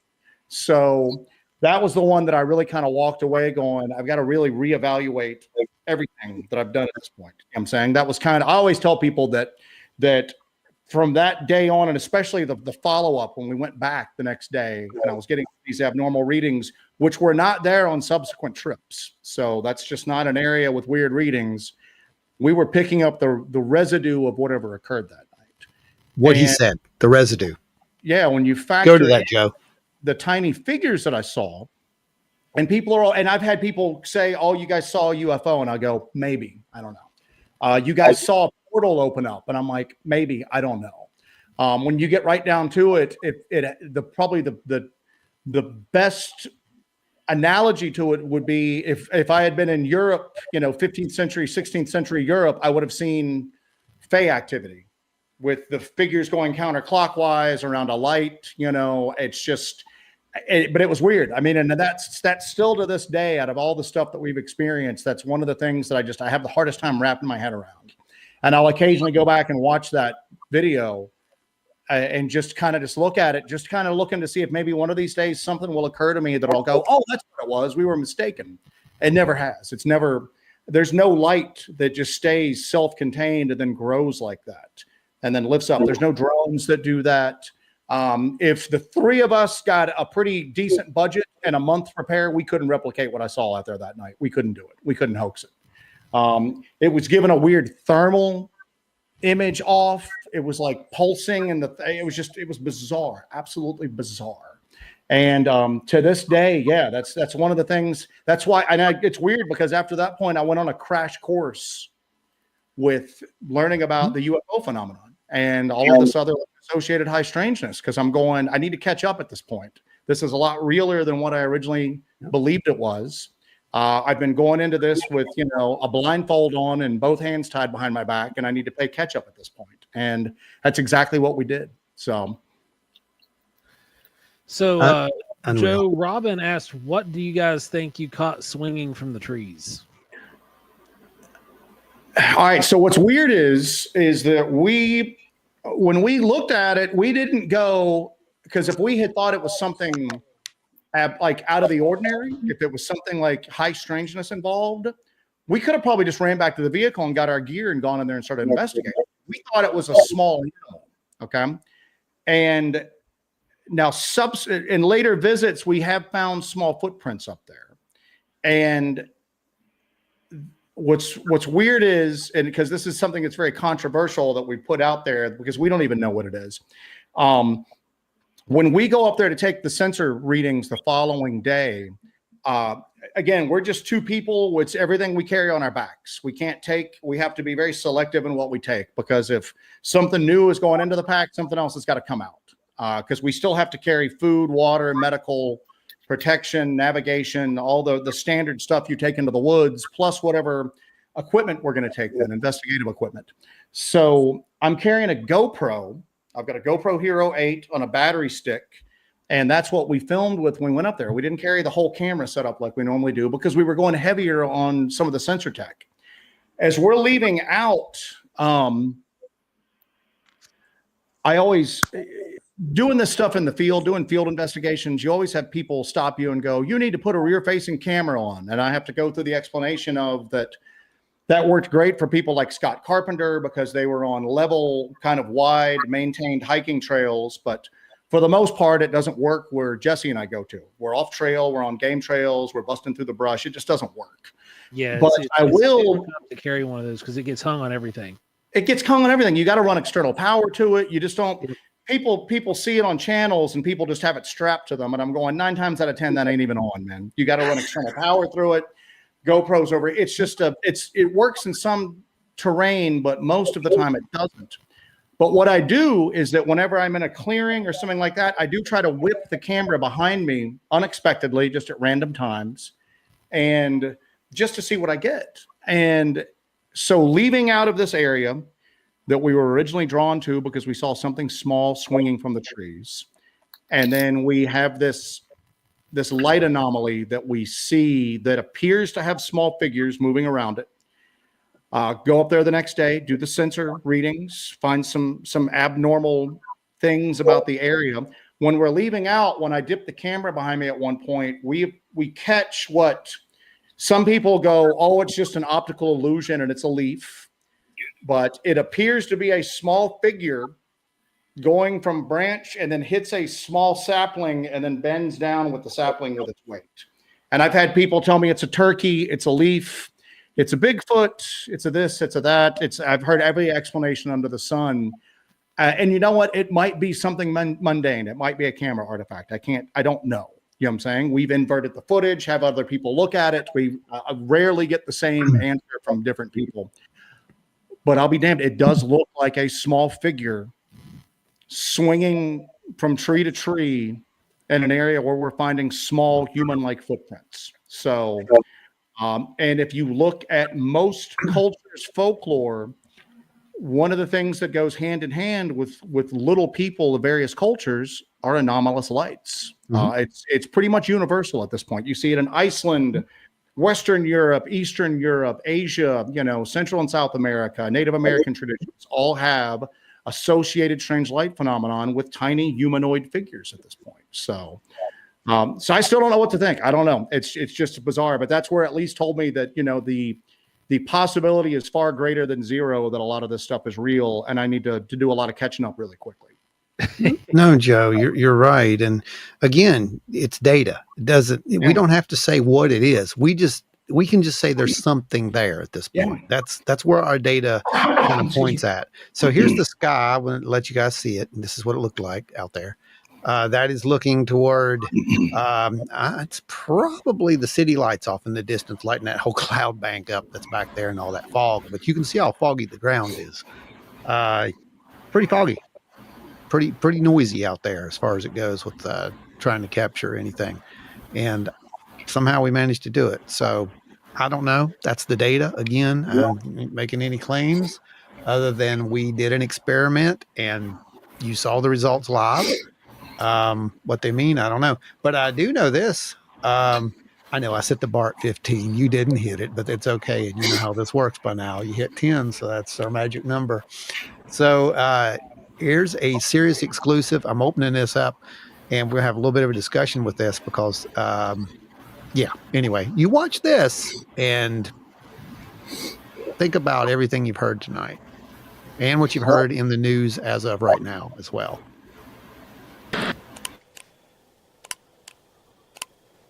It stopped. What do you mean it stopped? It stopped. When I did that? It's standing still. You confirm that? Yep. Hit it again. It is not moving. Object is static. You get this on camera?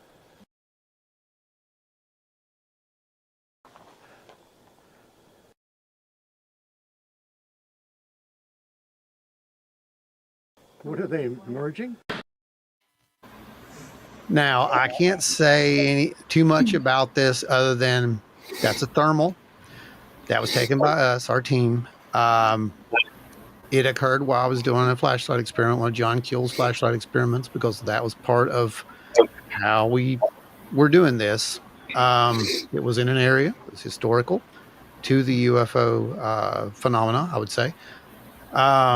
This is hard to do because you can't. We're going to stop talking about what it was, where it was, how it was. Yeah, let's and do you guys that. can watch that later. Right, but let's talk about what it wasn't. I know a lot of people are going to be like, "Oh, that's a bird," but believe me when I say this. When you see the whole video, that's going to be out of the question immediately because first of all, they can't hover motionlessly. And they can't do what this thing did, right, Joe? No. So that is part of one of the things that we did. That was when we did it. You will get to see that. When is that, Joe? Is that about, let me see. 3 months from now. Yeah, 3 months from now. So we wanted to get it out before 3 months because it's important at this point. It's relevant to what's going on today. And there's the backstory and the arching story you're going to have to follow yourselves, but just know that this this experience that happened,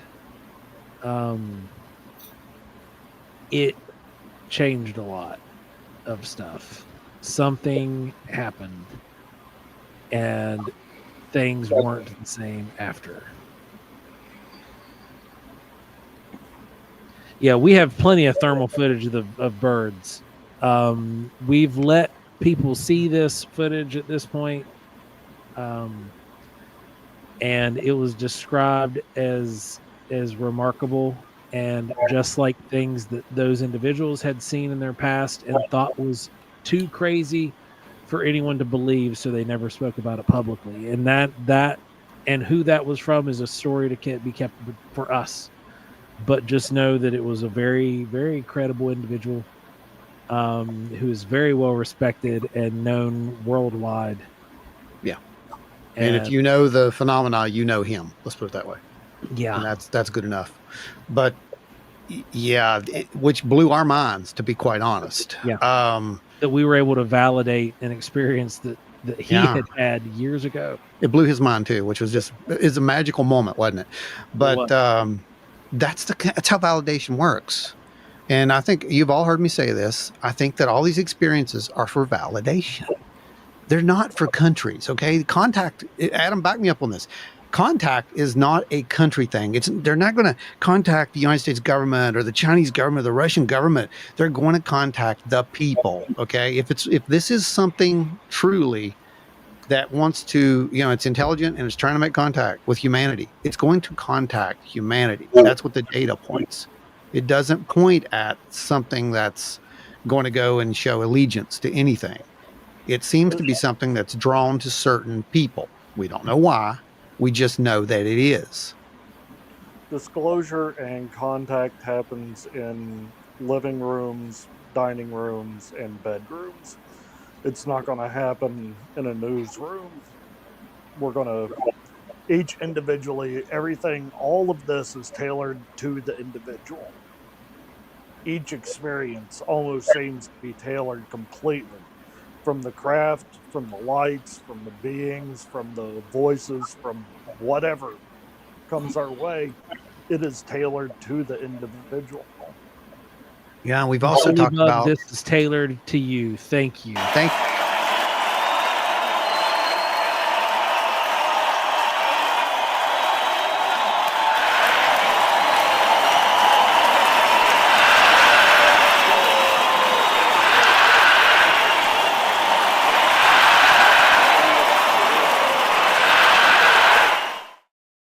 Thank you. Surviving the Strange says that Contact is definitely electronic dance music, not country. Wish it was metal. Well, I got to say this, Surviving. It's not wrong. You ain't wrong. Okay. And I'm not going to, again, not spoiling anything for anyone, but just keep watching Paranormal Horizons. Keep watching this channel, because obviously we drop a few little exclusive things months in advance. But I can tell you this. We have come to a conclusion, I think, where we know something's happening. It seems intelligent. We don't know what that is. Nobody here on this panel is going to sit here and tell you we know what this is. We do not know what this is. It does seem intelligent. And I don't know that we're talking about A1. I don't know that we're talking about 2. We might be talking about a lot of different things. But it does seem like if you go out there and you ask the right questions, you do the right thing. And I'm not talking about, ritualistic, but again, it kind of is. If you think about the contact experience and how it works, right? Because look at the shamans, how they used to interact with this phenomena. They would go out and they would do the special preparatory things that they would do. They'd go and, fast. They would drink the special herb, the teas, the herbs, all this. It was to set their mind and to set the program so that they could interact with this phenomena, whatever it was. And they all interpreted it however they wanted to. It doesn't matter how we interpret this. It's been going on for thousands of years. That's my opinion anyway, as well as others. And whatever it is, it's amping up greatly over the past several years. It's heading nowhere. And we need to ask ourselves why. And that's going to be in a future program. Actually, we did talk about that, I think, in a couple of past ones, but you can go back and take a look at those. We have been literally predicting a lot of this stuff for years now. The Tony does bring out a good point here. If it's tailored to the individual, does it not open up the possibility that the phenomena is subjective? Or it's a projection, and how we perceive it. JD touches what you just said there, Ron. Entities will choose whoever they want if you're trying to connect with them or not. And then, I think so. I think that's right. We're also the subjective ones. We're not being objective most of the time. Well, that's true too, isn't it? But yeah, the entities will choose whoever they want, even if you're not trying to contact them or not, but they'll also present themselves in whatever way that is going to be acceptable to, like, if you, and I'm not saying that all Bigfoot activity is aliens, okay? So don't take don't misquote you on that, right? But a lot of these folks who have these encounters with the Bigfoot that allegedly speak to you in your mind, I'm going to go out on a limb here and say that a flesh and blood relic hominid creature isn't going to be able to have that kind of capacity to reach out and touch you funny in the brain. Yeah, it's not, and it's something that I'm a big believer in, that there's a really strong possibility that consciousness doesn't originate with the mind, that your mind, if anything, is like a filter that filters out conduit. And I think that a lot of these people, and I think you see this reflected in like the studies that Gary Nolan does when he's actually looking at the scans of experiencers' brains, and then just going, all right, there's differences in here. There's an overconnectivity of, certain parts of the brain, the basal ganglia, that some people are just wired to pick up on what's going on around them better than others. And that's true for people who can walk past a car and then tell you a block later what color the car was, and other people are just like, what car? I didn't pay any attention to it. And I think it goes all the way up to these phenomena that I think this stuff's happening all around us. I just think certain people are more clued in than others. But I do say this, I think that sometimes if, and this is a big if these phenomena become aware of that, they may congregate to people like that. I always say that. I mean, we've all doing this. We've all met people that seem to shine a little brighter to these things than others, and it seems like after a while they attract it more. I'm living with it right now, man. You know what I'm saying? So I mean, literally, it's I as we've done this, the weird activity in our own home has just magnified, and I think it's a direct result of us going out and purposely looking for these things and experiencing the things we have experienced at this point. But I think that definitely, I think that it's a little column A, little column B. I do think that there's stuff going on around us that a lot of us are just not wired right to really just to pay attention to at this point. You know, I think that overexposure over time, you become more sensitive to it. But I think at the end of the day, certain people just have the right brain for it and others don't. And that's been something that's been observed by researchers throughout the ages in the field, where they are looking into this phenomena, and they're seeing that there are brains that function differently, and that people are having that. Gary Nolan, for example, in some of his work, where he's seen that there is after people have certain experiences, their brain is fundamentally changed. In the way it thinks, but physically, there are physical remnant left over from what happens, and that they are now able to be, I guess, more attuned to what's going on, or to be a conduit for the phenomenon more than previously. Walter Ballard says, "What if humans are like radio signals, and certain few are on the right channel?" Yeah. That's another way of saying what Joe was getting at there. That there's people who are kind of like a beacon, and they just attract it. Joe, sorry. Well, I've got an image for you guys, so hang on one sec here. This is from another well-known research area that experienced that results, I guess, for what was going on tonight. So let me see if I can get this to come up, because I don't, well, hang on. No, I cannot. I cannot right now. So hang on. I'm going to try to get it mailed, because you got to see this. This you have to see. The video. Oh, yeah. Yeah. This you have to see.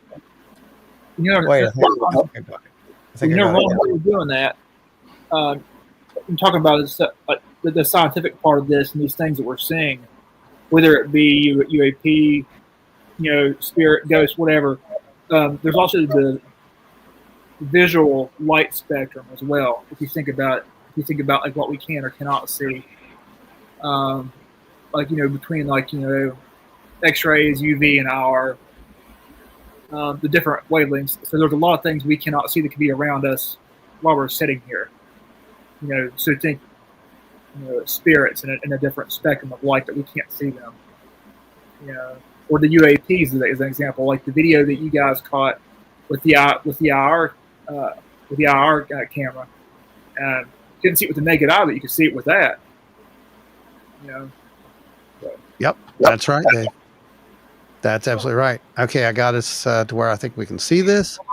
Folks, here you go. This is result number 2 from tonight's experiment, which was completely not scheduled, but it was hypothesized by Joe, who said that I would be a bit surprised if we didn't have activity in some of our members, and it happened to be the members who are out there in these areas. So is it the people, or is it the area, or is it both? I don't know. That's probably for another day, but here you go. This is what we got. And can you guys see that?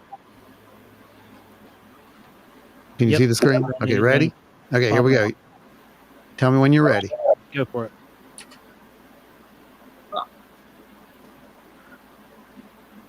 It's familiar. Now, this is out at one of our research sites, one of the more documented ones. You can see there is a light over here to the right. Now, straight out, there's nothing there. There's a second video that is better than this one as well. Did you get the second one, Ron? I just have this one right now. Okay.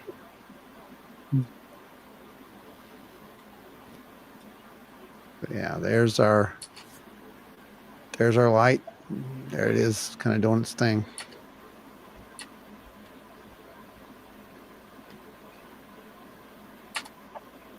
So I don't know, guys. I'm just saying it's kind of interesting that we that's two places tonight during this experiment.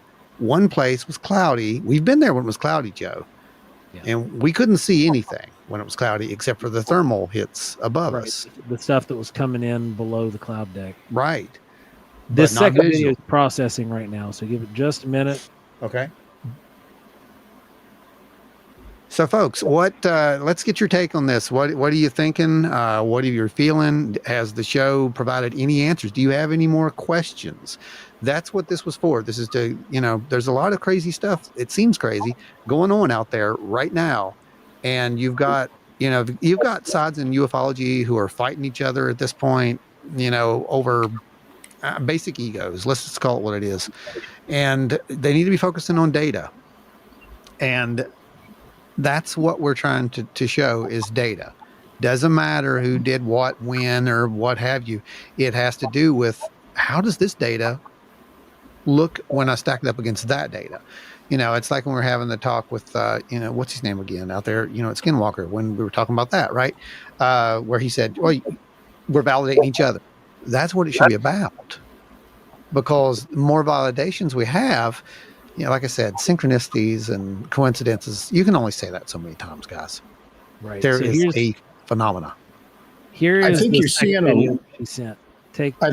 a lot of cattiness right now, but between a lot of the UFO media personalities is because it's kind of getting taken out of their hands at this point.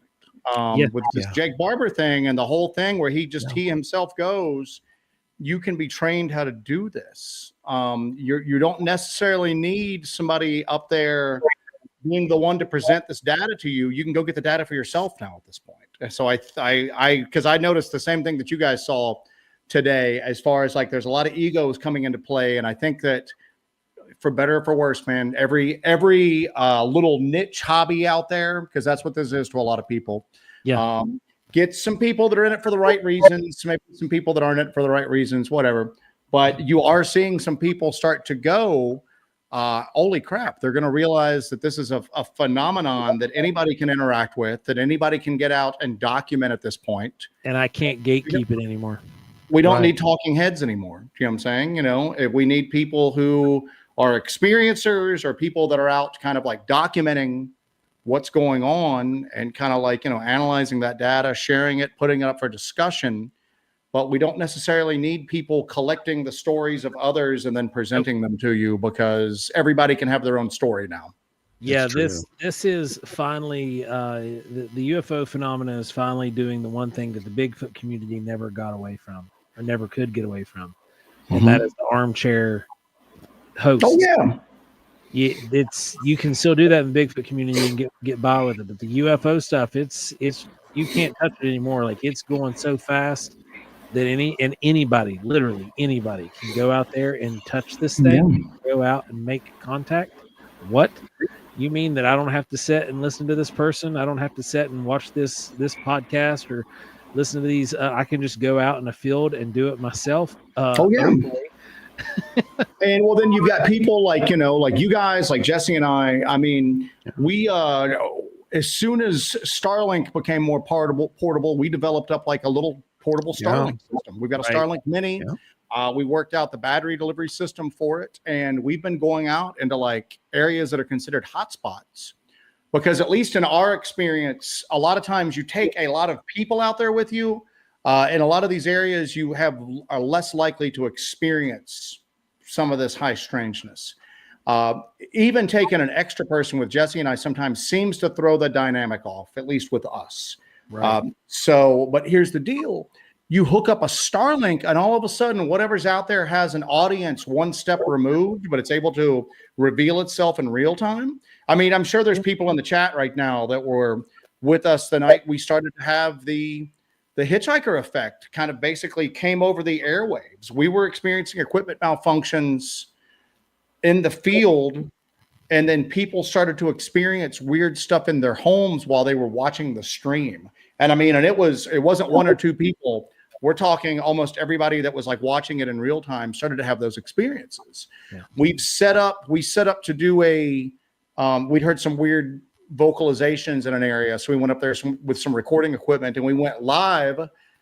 We didn't get any weird vocalizations. We started getting weird lights in the sky, and we were able to kind of share that in real time. So you're not seeing recorded footage.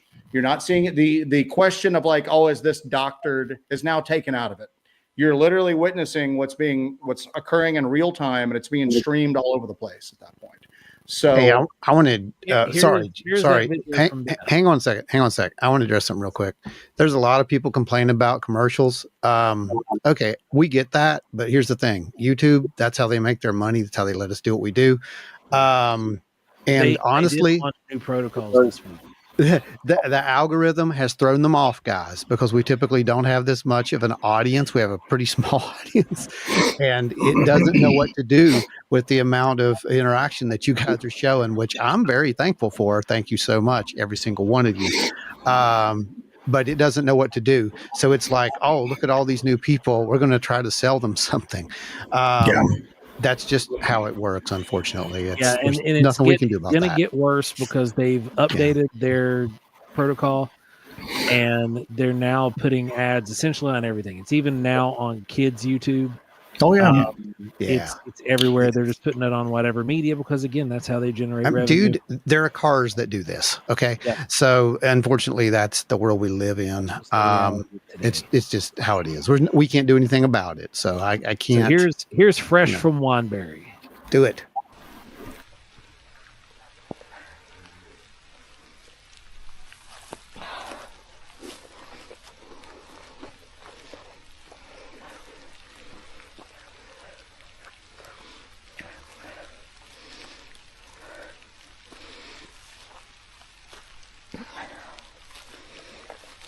Nope.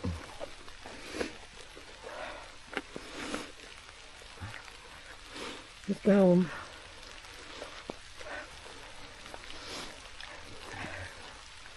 Oh, wait.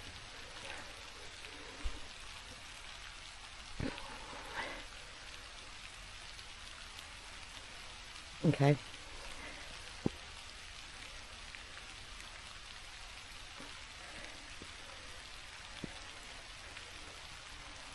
Hello? Can you shine a little bit for me? Thank you. Oh, I'm getting wet. Thank you. Yeah, you heard that. Could everybody hear the audio on that? Because I don't know if you could. I could, and oh my God. Now, we know where this field is. There is not a house out there. There is nothing beyond the tree line except for way more trees. Wow is all I can say. Run that one more time, please. Then it's 5 seconds. Yeah.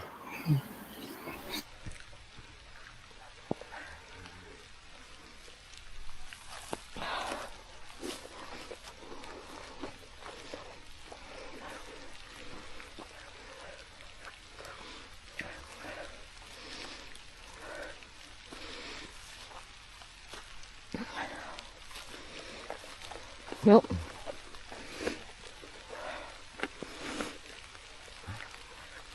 Let's go.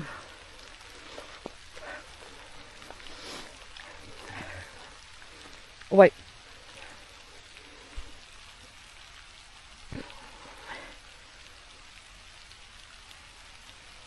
Okay.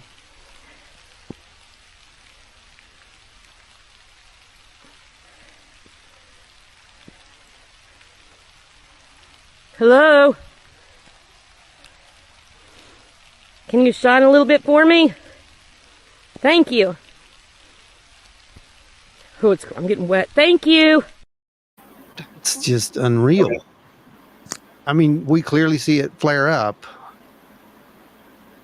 Wait, we got to get back out there. That's all there is to it. You can definitely expect that soon. Tony says, I will say that historically speaking, we were repeating a lot of the things in the UFO field. Kill's flashlight experiments, his classifications of unusuals, type A and B, just confirming the past. Yeah. I mean, we're not doing anything new. That's the whole thing. We stumbled upon this and saw the same patterns that someone saw back then. And again, validation, or confirmation, call it what you will. I think we're going to find out that there's definitely something to a lot of this.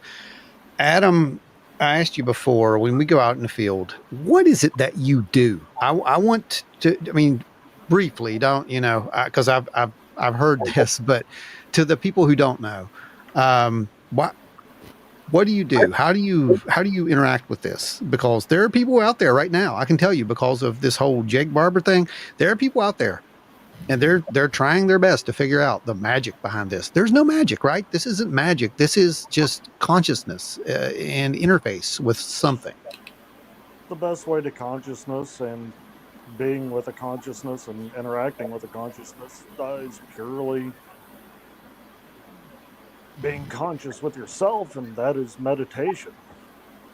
That's how you begin and end it. I go into a meditative state. I put my brain in a certain position, and I tune in and try not to tune out. You try to stay with it, and you have a certain intent. And honestly, it's not something hard to do at all. Anyone can learn to do this, to interact, to be a part of all this, and to interact. If you say you can't do it, or you aren't able to do it, or whatever, you're just weaponizing your own incompetency. You need to. All you have to gain is a whole new world. You have a whole new place and a whole new race to be a part of. And what you won't gain is nothing.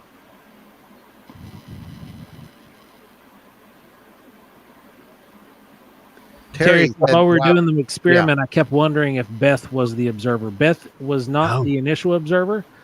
That was another person who's working with us.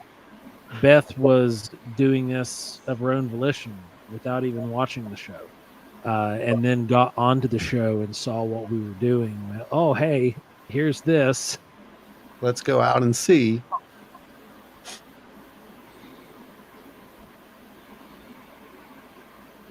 And here we go.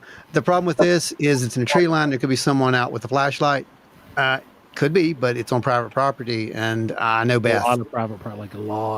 Probably not a good idea to be out on her property with a flashlight. You don't want a flashlight. No, that could be a bad idea. And Martin, another thing that can be mistaken for, and I'm not saying this is what it is, I'm just saying this to put it out there because someone else might be thinking this, but I may be thinking, well, maybe that's a star coming through the tree line. Maybe it's Venus. Right. It's so bright. Right.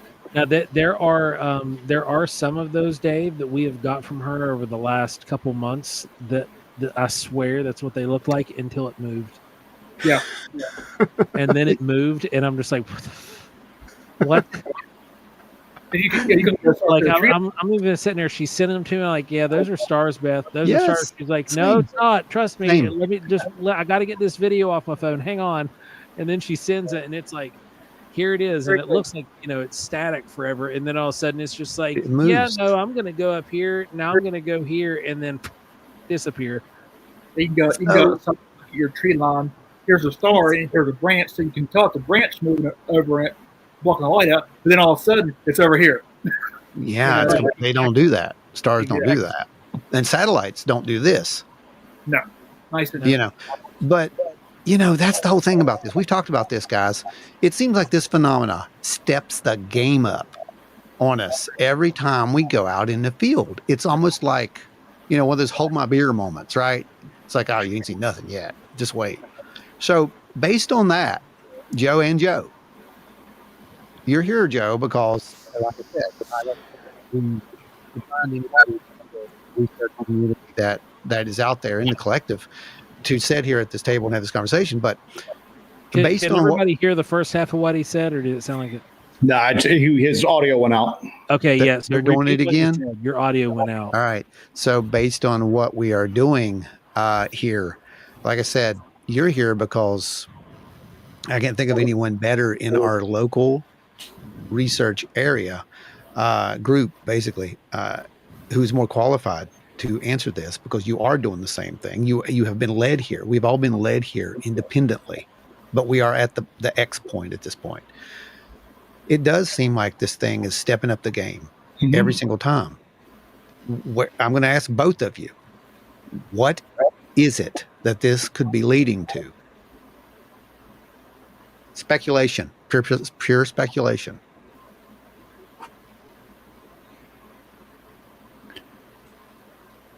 And here's the thing, because I honestly, it could be leading to something that it's not what we expect, because quite honestly, pretty much every single one of these individual phenomenon out here, I think are going to end up being not what we expected. The Bigfoot phenomenon, I don't think is going to be a 7-foot tall undiscovered primate running around in the woods if any answers are ever found.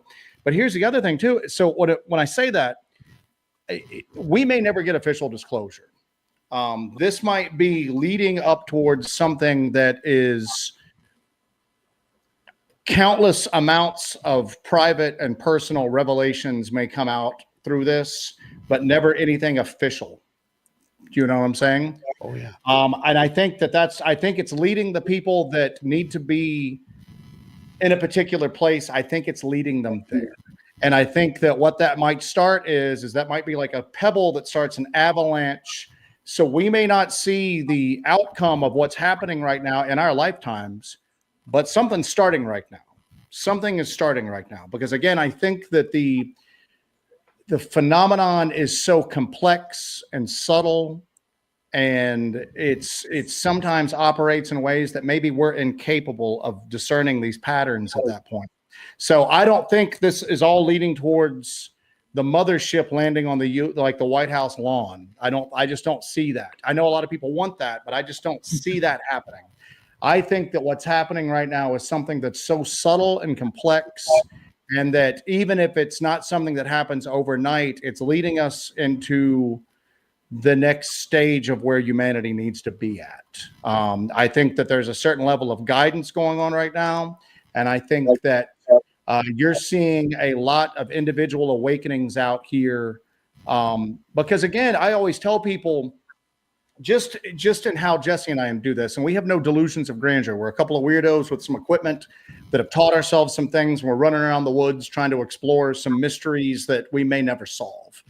But I always tell people that I look at people that are involved in this stuff, and I always question how that ego got there, because for me, this is an ego killer. This has been an ego killer. This is something that you brush up against that's so much vaster and greater than you are. And it's been an eye opener for me. And I think that's starting to happen for untold, possibly millions of people around the planet right now. They're starting to have their eyes open. And so I don't think we can really gauge where we go to from here. Maybe it does end with the mothership landing on the White House lawn. I just think that it's something that's so complex going on right now.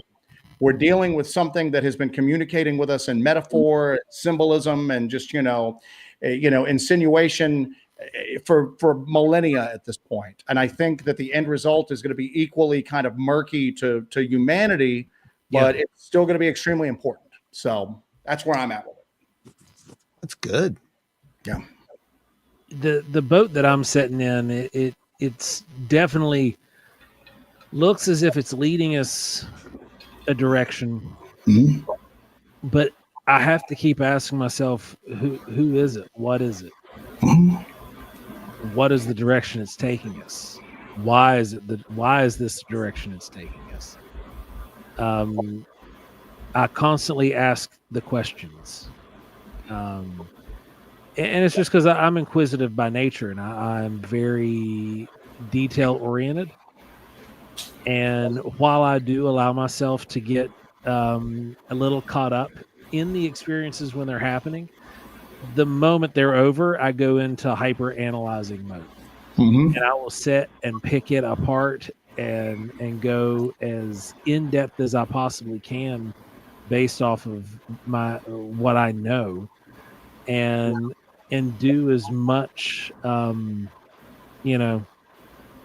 breakdown as possible, so that way I can discern what it really is that's happening, what part of this was psychological, what part of this was something that was actually tangible and occurring, by looking at the hard data that was recorded with scientific instrumentation, comparing it with the physical aspects of what my body was going through, the physiological responses, the psychological responses, and trying to quantify all of that into a package that makes sense will take it takes us days. Ron and I have sat sometimes for weeks analyzing an incident that occurred. Yeah. And that we were experiencers of, and that we were there's one particular incident that happened over a year ago that we are still trying to quantify. And for us as researchers, that's I think part of what keeps us going. But I do believe that there is something coming that is going to be unavoidable, undeniable, irrefutable, that is going to radically change everything as we know it, like our scope of reality. And whether that's going to be a good thing or a bad thing, I don't know. No, I 100% agree. And anyone who has been following us for the past, what, 5-6 years, whatever it's been since we started talking about this. I think it's been 5 years since we started talking about it. But we started putting those puzzle pieces together and following the data, not based on, belief systems, but based on logic. Yeah. And looking at this the way that we're looking at it, there are possibilities. And the way that everything kicked up, it does seem like there's a preparation for this. And we said it would be an event. That's what we called it back then. Yeah. Phases of disclosure. We started with that. We've been there. We're through it. We're done. People were running around saying, disclosure's coming. Disclosure's here. We're done. Disclosure happened. This is it. This is post-disclosure world. We are here now. We actually did a podcast about 2 years ago called the post-disclosure, and it has some pretty good bits of info in there for you to kind of survive this. But here's where we are. We're in validation now. We're not talking about disclosure. This is validation, and it's not going to be a validation, like I said, about countries. It's what Joe said, both of you. It's about multiple validations across all these people. I always said back in the day, wouldn't it be amazing if everybody, just all these experiencers around the world, what would it take to make them believe? Well, what if they all heard or saw the exact same thing, all at the exact same point in time? And did you see that? And everybody at once. And there's no way that they could know it because it was a psychic impression. Well, that's kind of what's just happened, except it wasn't a psychic impression. It was one person telling their experience about this insane thing that everyone's like, that's crazy. And the people who understand it are like, oh my God, how did they know that unless they experienced it themselves? And it's snowballing. That's where we are. We're snowballing. Every time an experiencer comes forward, another one will. And this is how it works. This is a dam that is breaking. We are here. I don't know why we're here. Like you said, Joe, I think that there's a reason for it. I'm not going to speculate like others do. I'm not going to sit here and tell you that this is happening or that's happening. All I'm going to tell you is that something is happening, and it has been expedited. And I've said it multiple times. I will say this. It's not on our time frame anymore. And you can take that for whatever you want and let time just play out, and let's see what happens. At what point does it become dangerous? I think it already has become, because we already have these people, like you said, like these people are coming forward in droves now, or starting to, and the kettle is boiling over now a little bit, and it's starting to seep over, and there's more and more things coming out. But my brain goes to this as potentially being kind of even dangerous, and that's why the people are being shut up, trying to be shut up. The government's trying to shut people up yet again, trying to cover things up, because there's some element of danger to this. There is there's something going on. Yeah, we'll just say that. Doesn't mean that it's an alien invasion, because I've said this multiple times too. We all have. You can't invade something that's already been occupied. I mean, these things have been here. This is not it. This is not it. And there's a lot of hypotheticals that lead into why the cover up exists, and we could get into those. That's a whole other episode, just covering a handful of them. What's on the season? Yeah, there you go. Yeah, right. And but there's implications. There's people who are running with some of this stuff from religious aspects, from scientific aspects, from agnostic. People who are completely separated from all these things. They're still experiencing these things. They're still experiencing something. What it is, I don't know. I do know, like, I can only speak from my own personal background. Yeah, anything is a possibility. That's true. The only thing I can speak to from my own personal background and the decades of study that I guess submitted myself under and to is that this doesn't seem to line up with anything of any prophetic scriptural stuff from any of the 4 major religions in the world. There might be some hints here and there, but I'm not. This seems to be something completely unrelated, and that to me is very interesting. I know that there are people who can make connections, and they do some spiritual mental gymnastics here and there to tie certain things with various tomes from various religions, but this seems to be something unique, and that's another reason why it's really piqued my interest, is the uniqueness of what is happening here. And I'm really curious, because especially again, like with my background, and that I'm just kind of like, yeah, this is interesting. This is mildly unexpected. Yeah. Well, you've seen what we've presented here tonight. Like I said at the beginning, we're not here to change minds. We're not here to say this is how this is. This is what this is. All we are is to present the data. You saw it. You make up your own mind. What I believe doesn't affect what you believe, and it shouldn't. And what someone else believes shouldn't affect how you believe either. So please don't be part of the echo chamber. Look at the data yourself. Go out and collect the data yourself.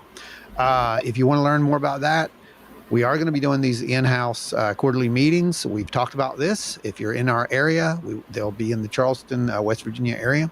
They will be coming up here shortly. I'll be putting up some info for you guys. We're going to get together. We're going to share data that we can't share here publicly, that you're going to be able to look at. And again, the data goes on the table, and we're going to sit around the table. We're going to talk about this. We're going to eat pizza probably, and just have these discussions. And that's how it works. Dave will be there at one point. And Dave, you're going to be talking about some stuff, because you've even said this, and we've done this ourselves. We've been guilty of it ourselves. Going out there and seeing astronomical things or satellites or what have you. There's a lot of people who see these, especially Starlink, right? And think that they're seeing, UFOs and whatnot. Yeah. So you're going to be bringing some equipment and some gear in, and a little bit of background on that, and showing people what to look for, how they can tell the difference. And, before it goes into something it's not. And at another one of these meetings, we're going to have Mr. Good over here, who's going to show up, and he's going to show you a little bit about that contact protocol that we have been using here. I don't know. We might change the name from CE5 to something completely different at this point. What do you think, Adam? No, we're not doing CE5. I know. No. The contact protocols. We're going to come up with our own name. Yeah, and contact protocols. That's perfect. And we're going to, okay, the contact protocols. All right. So you tell Joe, you make sure that you tell Jesse I came up with a new name. She'll be very happy with me. You need to hear some of the names she's coming up, because she read, she got a hold of my copy of Contact Modalities by Grant Cameron. Yes. And that's what started her on all of this, because I think she finally recognized that there's some sort of connection there. And then that's what led to the creation of the Helmet Project with Dewey and everything like that. But it's all about trying to like initiate some sort of, if not communication, at least contact, you know what I'm saying? More formalized contact with it at this point. So anyway, you need to hear some of the names that she's coming up for her stuff. My and God, it's weird as you would expect Jesse to pull out. Fantastic. Like Can't wait. So, I cannot wait. I can't wait to see the logos. Right.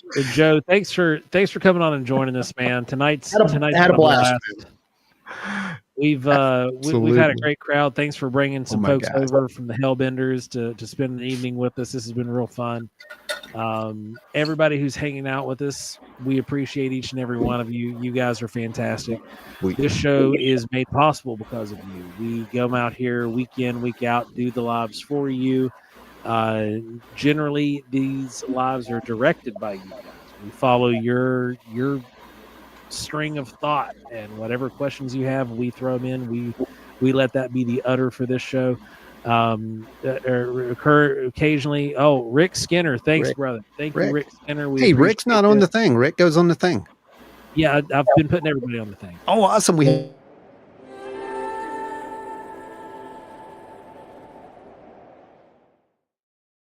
Thank you, Rick Skinner. We appreciate you. This show is kept free by you guys, the folks out there who generously give of their finances, help us out to keep this thing rolling. Who you guys are also funding our research. We use all of this money to keep the lights on here, and to buy new gear and put gas in the tanks and keep people out in the field. So thank you, everybody who has helped out tonight. It has been a tremendous, awesome time. We appreciate each and every one of you guys, and we're going to scroll those names with the new people. All of you guys have been added in tonight, and we've let it roll each time somebody new has added. So again, thank you. Again, we do it Thursday. Every Thursday night, 8 p.m. Eastern. Remember, like, share, subscribe, all that good stuff. And after the show's over, go drop some comments in the video. It really helps kind of push things along. That is a real big driving force there. So I hope you guys all have a fantastic night. Dave Roberts, once again, thanks for joining us, brother. We appreciate you. Adam Good, as always, it is always good to have you here in the hood with us. So I see what you did there. Really funny, huh? You like that? Yeah. Yeah, I like that. And thanks everybody for the birthday wishes. By the way, that was nice. Thank you so much. I tried. So guys, thank you. Y'all are awesome. Thank you again for hanging out with us. And remember, every week, 8 p.m. Eastern, right here. Same bat channel, same bat place thing, same us getting sued. We love you guys. You're awesome. Stay wild and weird, and come hang out with us more. We love you. And get yourself one of these official Hellbound Holler Adventure caps before they're gone. Oh wait, they're already gone. So they're already gone. So it's a collector's item. You've got a collector's item, Ron. So hey, don't sell it on eBay, man. Oh no, I see that thing up on eBay. Well, you didn't sign it, and Jesse didn't sign it, so I can't. It's useless now. Thanks everybody for joining us. You guys are awesome. We appreciate each and every one of you guys. We will see you all here live next week, and stay wild and weird.